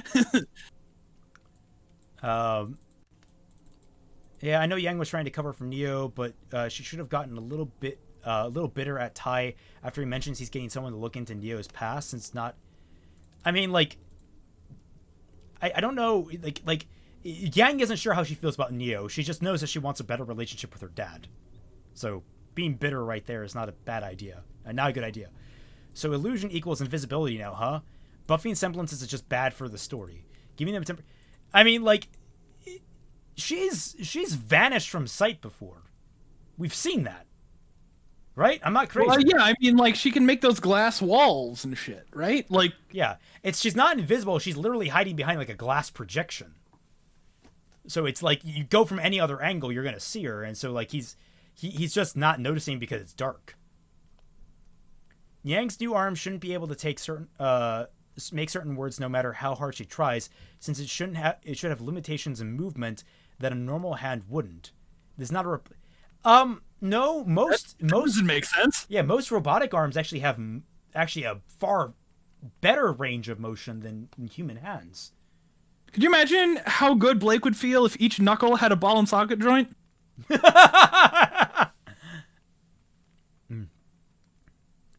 Yang isn't mad, but instead disappointed. No, there should be a diversity in how people react to things. You're constantly having everyone be understanding of one another, and it's dumb or uninteresting.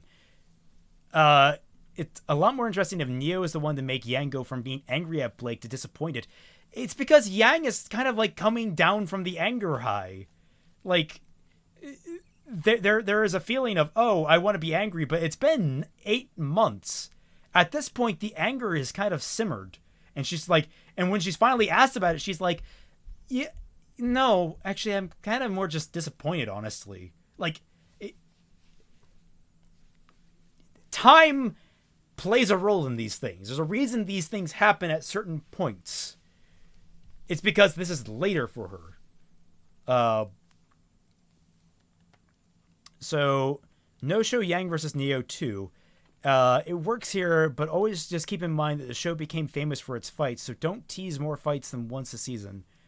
Yeah, I try not to tease fights. I try to have fights, or at the very least, show good chunks of them. So, Pierre whispers with the RWBY in the back of her head.